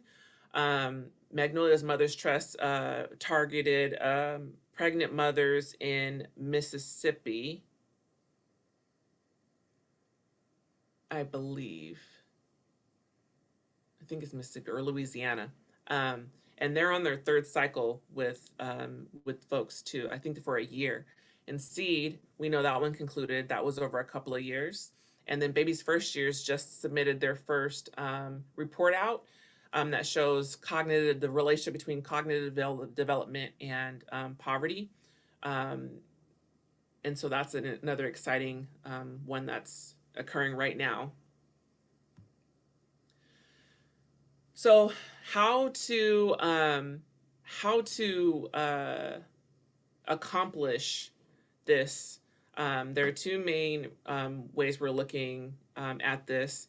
A targeted means test where folks have to apply in or somehow get automatically accepted in or opt into basic income through showing that they're eligible based on income requirements, and then kind of some of the analysis we've done on what that shows, and then a targeted taxation where everyone gets the benefit, and then wealthier individuals give back the benefit through taxation. And so there's a couple of ways that we can do that, and some of what the research shows may be some of the outcomes because of that. And okay, I know I have a couple minutes left, so I want to be respectful of time. So some of the considerations we're looking at is, how do we scale this from local to state? So I talked about how the local pilots have flexibility on who they can serve, how much, and how long. But if we're state, we really want to be able to serve all who need. And so that comes with additional concerns that we need to discuss and work through. A huge component of that is existing benefits and that interaction with folks who participate in basic income programs. We have a little bit more power, I think, on the state level than some of the local pilots have, because some of the benefits we can protect through changes in our state, creating in state law and writing through legislation. But the federal benefits might be more difficult. And so we are currently working through strategies for how we might protect those benefits so that this doesn't become a replacement. We really want basic income to supplant the benefits, to be in addition to. If folks, if our existing benefits and structures were enough to lift people out of poverty, then we would already seen that. It's not enough. And there's a lot of requirements that make it difficult to navigate. And so we really want to protect these benefits so that this actually allows people to have more autonomy and make more and achieve the future they want.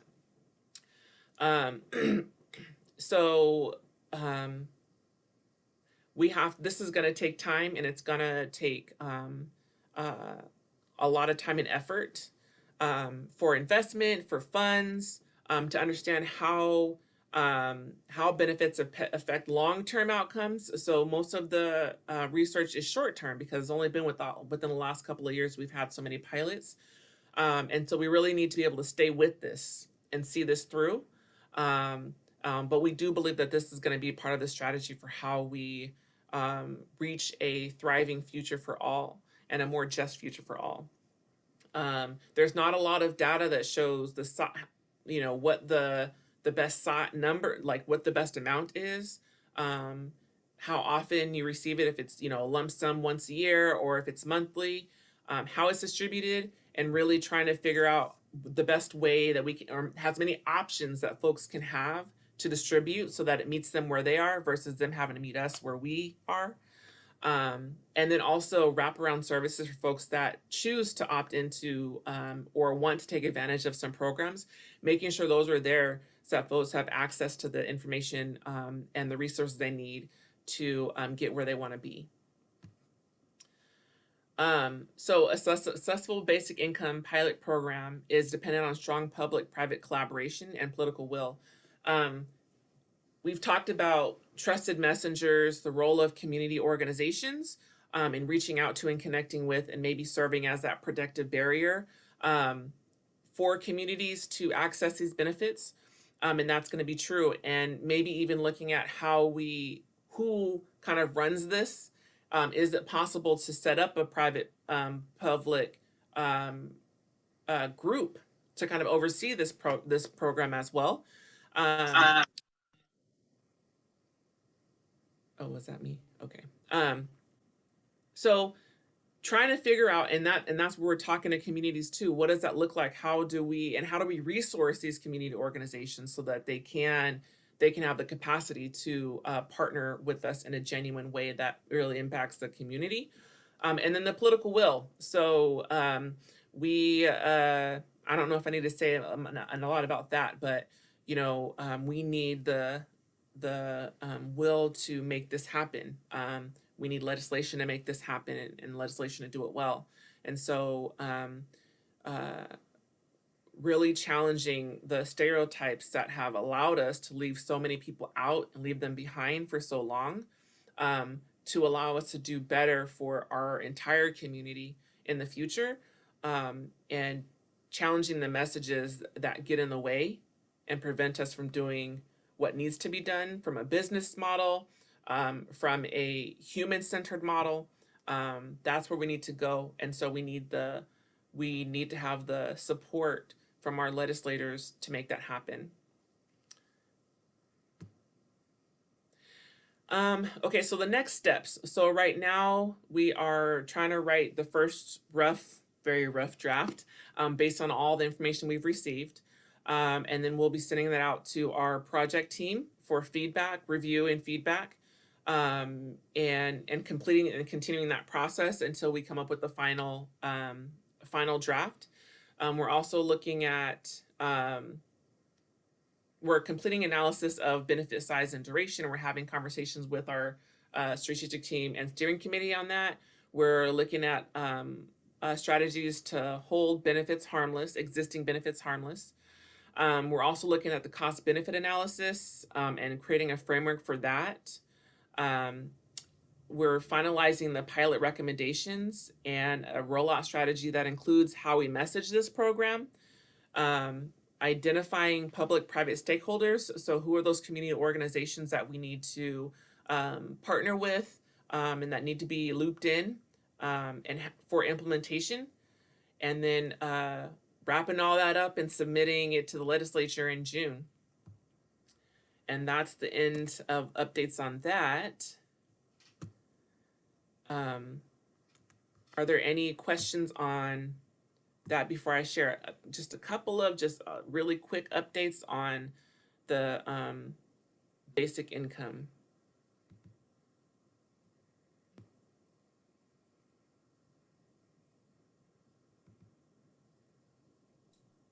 Folk, this is a chance to engage and to have our voice heard. And I see that Commissioner Sojourner has their hand. Yeah, thank you. Thank you so much for sharing this. This is exciting in various ways. I know that there's been a number of cities that have done some form of, they call it, everything is called different, right? Guaranteed income, basic income. And some of the things I've heard out of St. Paul, Minnesota, was some of the folks who were selected for the basic income program also had issues around other benefits like SNAP and childcare assistance, where they ended up, some of them end up losing those benefits. And I love the fact that we're thinking about this at the state level to protect some of those pieces. But what does that actually, have you all talked about, protecting other safety net benefits through this? And what does it, just briefly, what does that possibly look like? Yeah, there are lots of different strategies. I think the benefit of looking at this across the state is that, like St. Paul, they're a city. So they don't have the same control over state benefits, but we do. And there are a lot of benefits that we have, even the ones that we receive funds from federal government too. There's a lot of wiggle room in the federal language and in our state language that allow us to exempt the income. And so for some of those benefits, and I have a spreadsheet full of all these different benefits. But for many of those benefits, we can just have, and we have examples from Illinois. They're the first state that exempted this income from consideration for those for those benefits. And so for some of those benefits, it's going to say our strategy is for the legislature to exempt the income, and that way TANF won't even consider it. I think it's our child care programs won't even consider the income in their certification or eligibility criteria. For some benefits, it depends on source of income. So I think for SSI, a program has to be fully funded by state funds to be exempted. They have to be a public, a needs-based program. So us targeting based on income satisfies that criteria. And then it has to be fully funded by the state.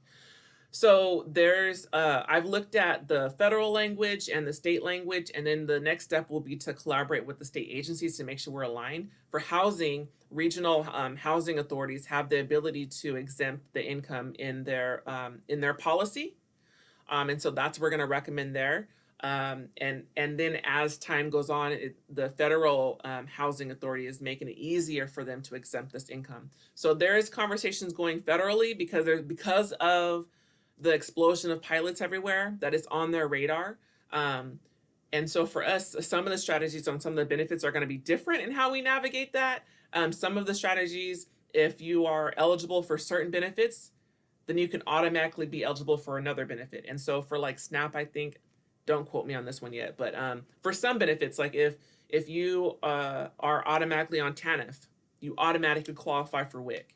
And so you can then be exempted from some of the income criteria for WIC because you're eligible for TANF already. So if we can exempt the income from TANF considerations, you'll automatically be eligible for TANF. Thus, you're automatically eligible for this other programs.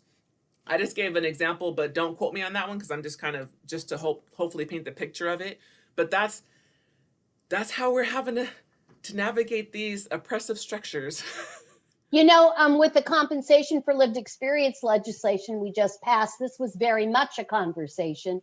And within that legislation is written very clearly that thou shalt not consider any kind of supports and resources that are state funded from impacting that ability for one to engage. And if they're receiving federal funds and we don't have that, individuals A, know that, and B, have the opportunity to say, I choose to do this or I choose to do that, so that they are making full disclosure and full decisions based on the information about what the impact will have on them. And so really important questions as we move forward, because it's that intent versus the impact, and very much so. So really appreciate that question and the answers.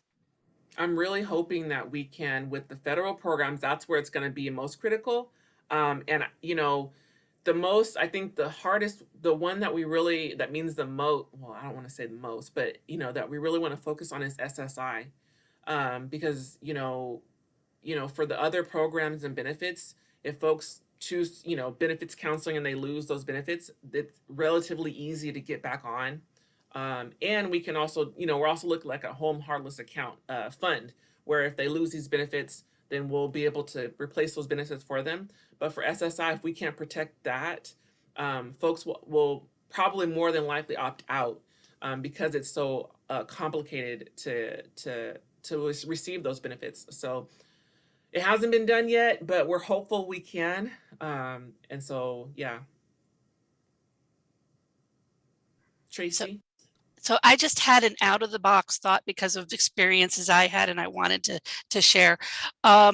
Is there a thought of doing temporary basic income for people who have had a major life change? Like when I got divorced, I was making plenty of money according to statistics, but I was nearly homeless because my family had to help me out to get me to where I was able to live in my new budget. And not everybody has that.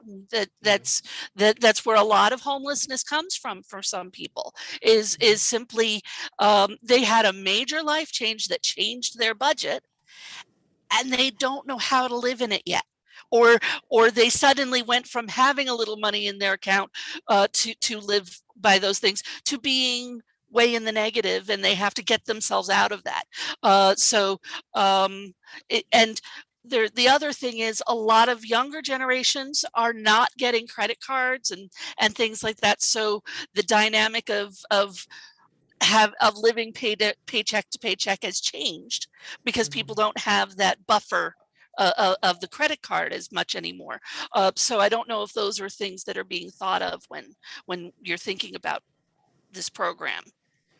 I thank you, Tracy, because I don't know how I missed that. Yes. So the criteria is income or a transitional moment.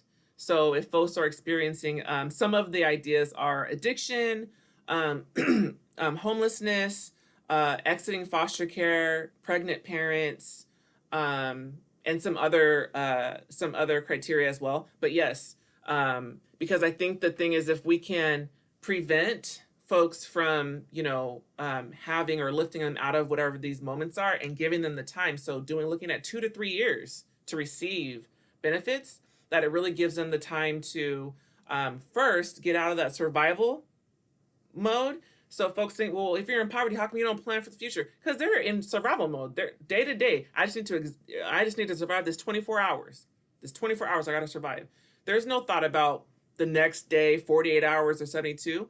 And so if we can give folks a stable income for a set amount of time, that gives them the time to settle into that income and their circumstances, and then start planning for the future. And so that's why, and the pilots have showed that folks have been able to decrease debt.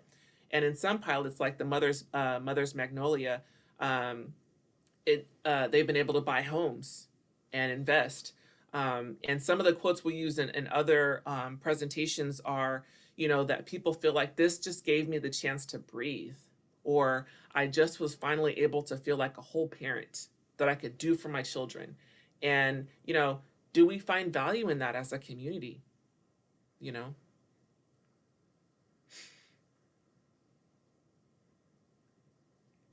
Commissioner Vienna, Co-Chair Vienna had her hand up. Thank you so much, Megan, for this beautiful presentation. I do have, I guess, like I'm curious about how conversations within the group have been around how this impacts folks in survival labor. I know you covered a little bit about it, but how it also impacts folks that are being trafficked for their labor, right? And we know that a lot of people believe that having UBI would remove the need for folks to engage in survival labor. And yes, it grants us time to plan for the future, but how are folks considering how race and gender continue to play a big role, and how folks are able to build wealth, especially if their labor's involved? And second question is how are folks thinking about the government's responsibility of providing programming to, I guess, guide poor folks or marginalized folks in investing into the economy and to be able to build personal wealth without having to rely on I guess, employers? Yeah. So those are really great questions. Thank you. I think I do want to think more about the question. And I would say what we're trying to do, so basic income is a part of the solution, but it's not going to be able to solve it all. And we really need a comprehensive, so the 10-year plan is more of a comprehensive look at all of the things that go into the policy outcomes or the outcomes of poverty, and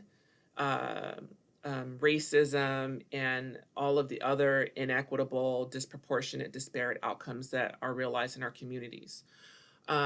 Basic income is an opportunity for us to empower people so that they can have more choice over their own lives, and removing stigma and value and morality from that, so that whatever folks feel is best for them, they're empowered with more financial resources, also other services. So if there are folks who are in situations they want to move away from, connecting them with the services that already exist in our communities, that they can then be availed of, and hopefully the support that allows them to get from the life they're in to the life they want to be in. There are folks who may want to stay in the life that they're currently in, and that's fine too. This comes with no morality or judgment. This comes with saying that you are a human being, and whatever is best for you in your life, as you determine it, is what we support. And so those are some of the initial thoughts I have around those questions. So the framework around poverty and inequality too is the conditions that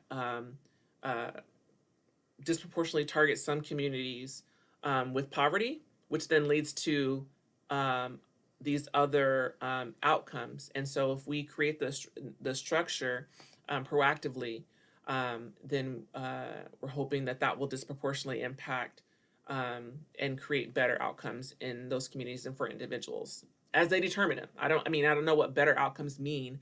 For me, that may mean something different for someone else. And what was your other question? Around I guess, are folks thinking about programming to support poor folks into, guiding them as far as trying to build personal wealth with the UBI considered? So one of the services we want to be able to provide is that financial education for folks who want to take advantage of it. And really being careful about how we message that. So nothing about basic income is going to be conditional. So that means you don't have to do anything other than apply to receive for the entire length of the program. We want to get data. We want to check in and see how things are going, but that's not going to be a requirement of the program. And neither are services. But if folks want that, if they want to receive financial education to increase their financial literacy, we want to make that available.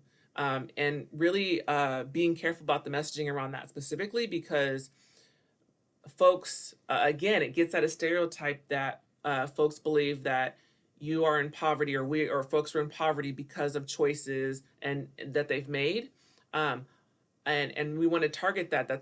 Poverty is a lack of cash. It's a lack of money. And it's also policy choices that have been made by folks that most of us had no control over or power over. That being said, sometimes, you being in a position to better yourself means having access to knowledge and information to do that. And so if that is something that folks want to participate in, then we want to make that available.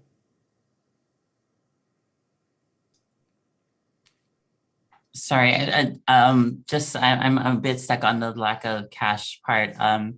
And I'm trying to think of like how that impacts, like, yes, poverty is a lack of cash, but if folks are being pushed into like communities where that are often criminalized, or like, does that remove, like,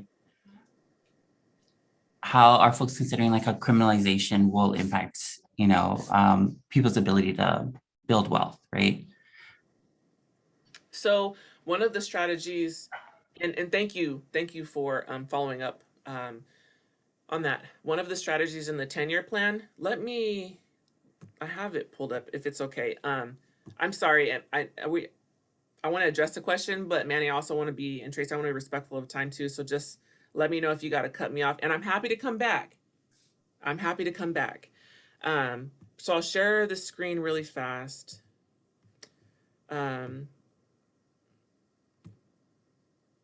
So these are the strategies in the 10-year plan. And strategy 7 is decriminalizing poverty. And I think that's what you're speaking to, is that that's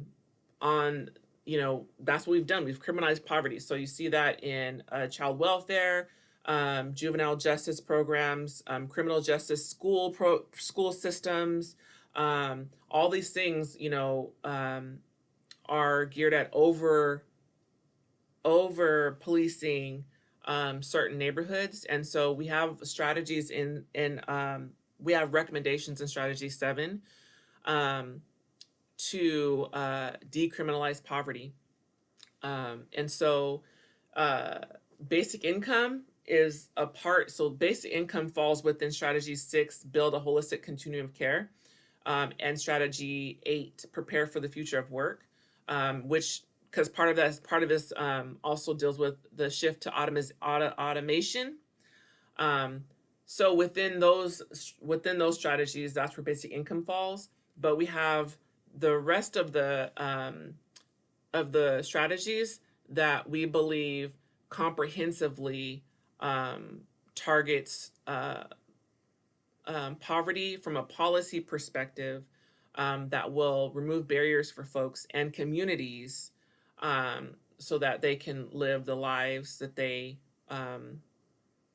choose. Is that helpful?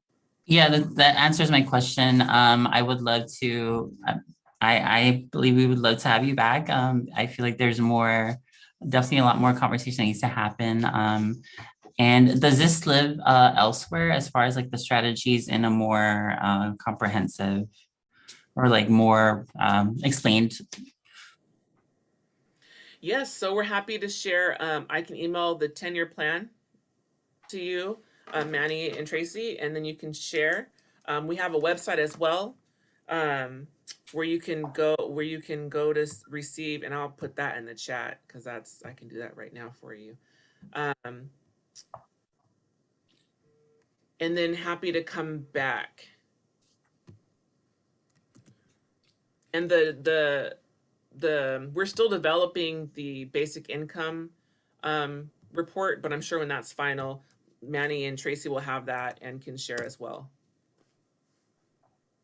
We appreciate all of your time. I don't know if you have any more to share, but this has been such a robust conversation. I appreciate it. Commissioner Sawyer had his hand up, and we might be able to take 2 more minutes of our agenda to address his question. Commissioner Sawyer? Thank you, Manny. Are you sure? I mean, if she's going to come back, I can defer that to when she comes back. I do want to say it's a fabulous program, and I think that you guys are doing fantastic work. Yeah, happy to see this happening. I'll share the documents that Megan sent my way, as along with contact information for staff of the member of the poverty task force, work group, and the UBI task force. So and I would invite all of the commissioners to feel free to reach out, because that's their job, right? And they're happy to reach out to us and address those issues. And then I'll include that along with Senator Wilson's list of legislation and the draft minutes from this meeting early next week. But Megan, thank you so much. Thank you so much. I told Megan that when she told me that she wasn't able to bring any other of her colleagues, I was only going to be here, and said, you're the rock star. So it's great that we're going to have you. And certainly I admire you and your approach to the work, and your centering the needs of the communities that need it the most. So thank you so much for being with us today. And thank you so much for having me. I really appreciate all your questions and all your comments. We're really, I'm really taking that to heart and incorporating that into where we're moving forward. So thank you for your time and giving me extra time on your schedule. So till next time. Thank you so much, Megan. Moving on to the rest of our agenda. Sorry, that was a bit lengthy, but that was a very good discussion. We're going to move into new business. And so if I'm going to pass it on to Manny for something he wants to share, and then open it to the floor if other folks have any new business to introduce. Thank you, Co-Chair Vienna. Just real quick before I ask the other question that I have to, I just want to announce that Commissioner Bess had to step down. His mom had joined her ancestors, and they're having a memorial service later today. So he wanted to take the time to be with the family, and having quorum, that meant that it was no problem if he needed to leave early. So we sent our condolences to the Best family, and are with them in spirit as they mourn and celebrate the life of their mother. With that, the one thing that I had for new business is I just wanted to poll the commission, those of you who are here, on your interest and willingness to have the May meeting be in person, as restrictions around COVID are loosened, and as we have more experience on how to conduct these businesses in person with healthy and health recommendations and safety recommendations. I just wanted to hear from you all, from the commissioners, on whether or not you think that it would be appropriate to have our May meeting in person. And that means that we'll have to do a little bit more of plan work, but it's fine. We can do a whole day meeting, something like that, and pick a location that we haven't been to yet as a commission. So if you are okay, or feel comfortable, I should say, if you feel comfortable holding the next meeting of the commission in person, whether or not if you're going to be able to make it. If you're okay with that, you can use the thumbs up reaction so we can count. If you feel icky about it still, you can put the surprise reaction, and that way we know, and we can check with you in case that we need to do something extra to make it easier or more comfortable. So I saw 1 thumbs up, 2 thumbs up, 3, 4, 5 thumbs up.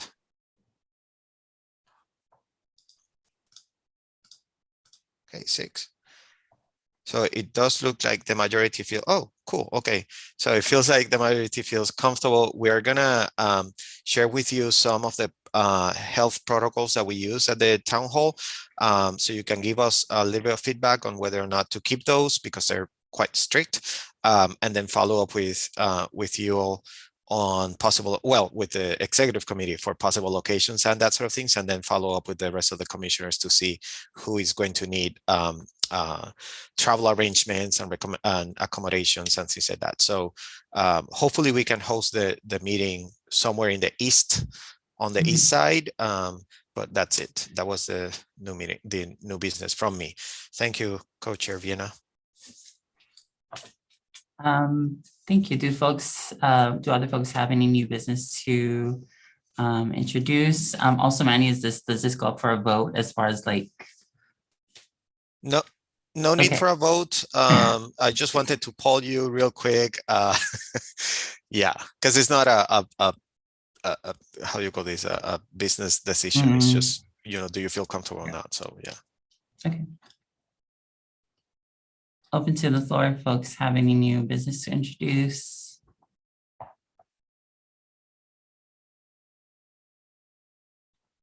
I'm going to move on to public comment. It looks like there weren't any, I guess, comments submitted or any requests. There was one on the chat. Okay. Sorry. I can read it for you if you'd like. For sure. Thank you. It says, this is from Valeria Carrillo, who was here earlier. She uses she, they pronouns. Hello, everyone. My name is Valeria Carrillo, a Renton resident. I was planning on staying to share some information regarding anti-LGBTQ bills being passed, but a crisis at work came up. I have to hop on another call. I am on the Renton LGBTQIA+ board and here to represent the queer Latinx community. The vice president, founder of Renton LGBTQIA+ community, created a form to reach organizations across the US and organize a national demonstration against the over 200+ anti-LGBTQ bills being passed in the state legislatures. You can all join and help be a part of this fight. I have attached a form that needs to be filled out. Please don't hesitate to reach out to me for any questions. Email valerie.reina93@gmail.com. And then there's a link to the Google Doc, and that is in comments around 11:35 a.m. this morning if you want to reference that. Okay. Definitely something we can share out on our Facebook page, right, Manny? I was thinking of adding it to the newsletter for Monday.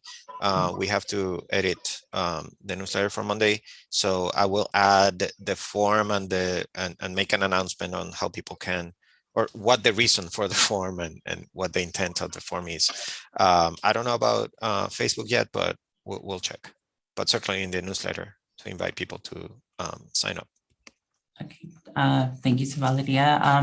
Do other folks have are there any other public comments?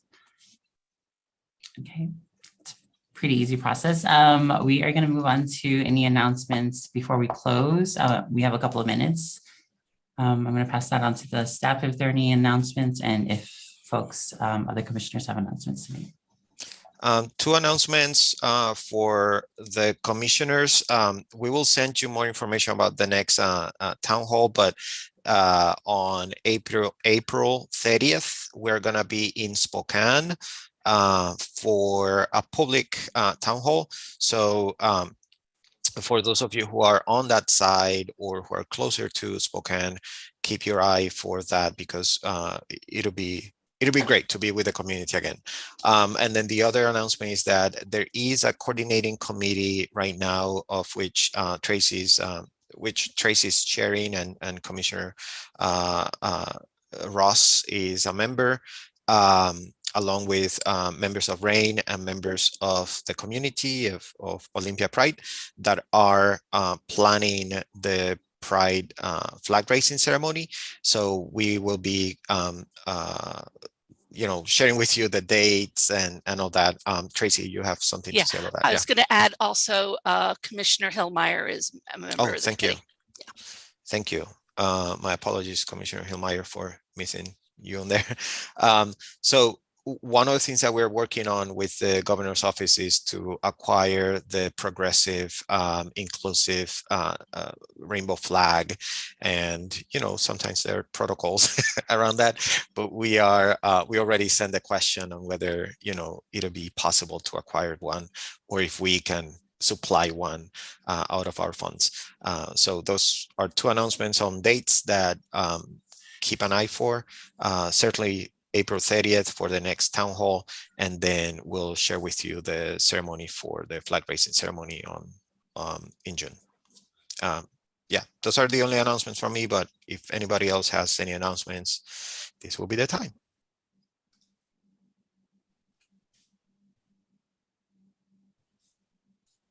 Okay, it looks like there aren't any announcements from the rest of the commission. I want to thank you all for all of your hard work. Do we have a motion to adjourn? Before the motion, one quick thank you to Commissioner Landers for taking notes today as our secretary is traveling. Thank you, ma'am.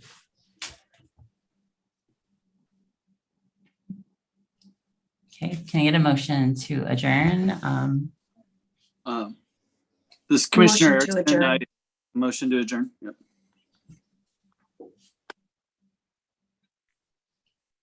Can you get a second? Commissioner Sawyer, second. Thank you, and I will Commissioner. pass it on to Tracy to a roll call. Commissioner Erickson, Aye. Commissioner Hillmeyer, Aye. Commissioner Landers, Aye. Commissioner Molina, Aye. Commissioner Ross, Aye. Commissioner Sawyer,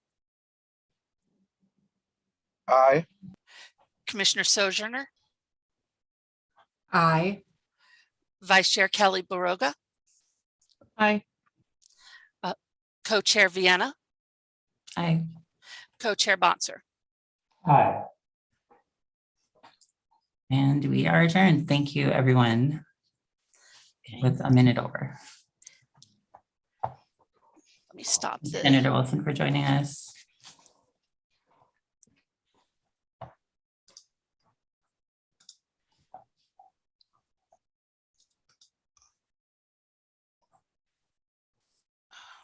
Trying to stop the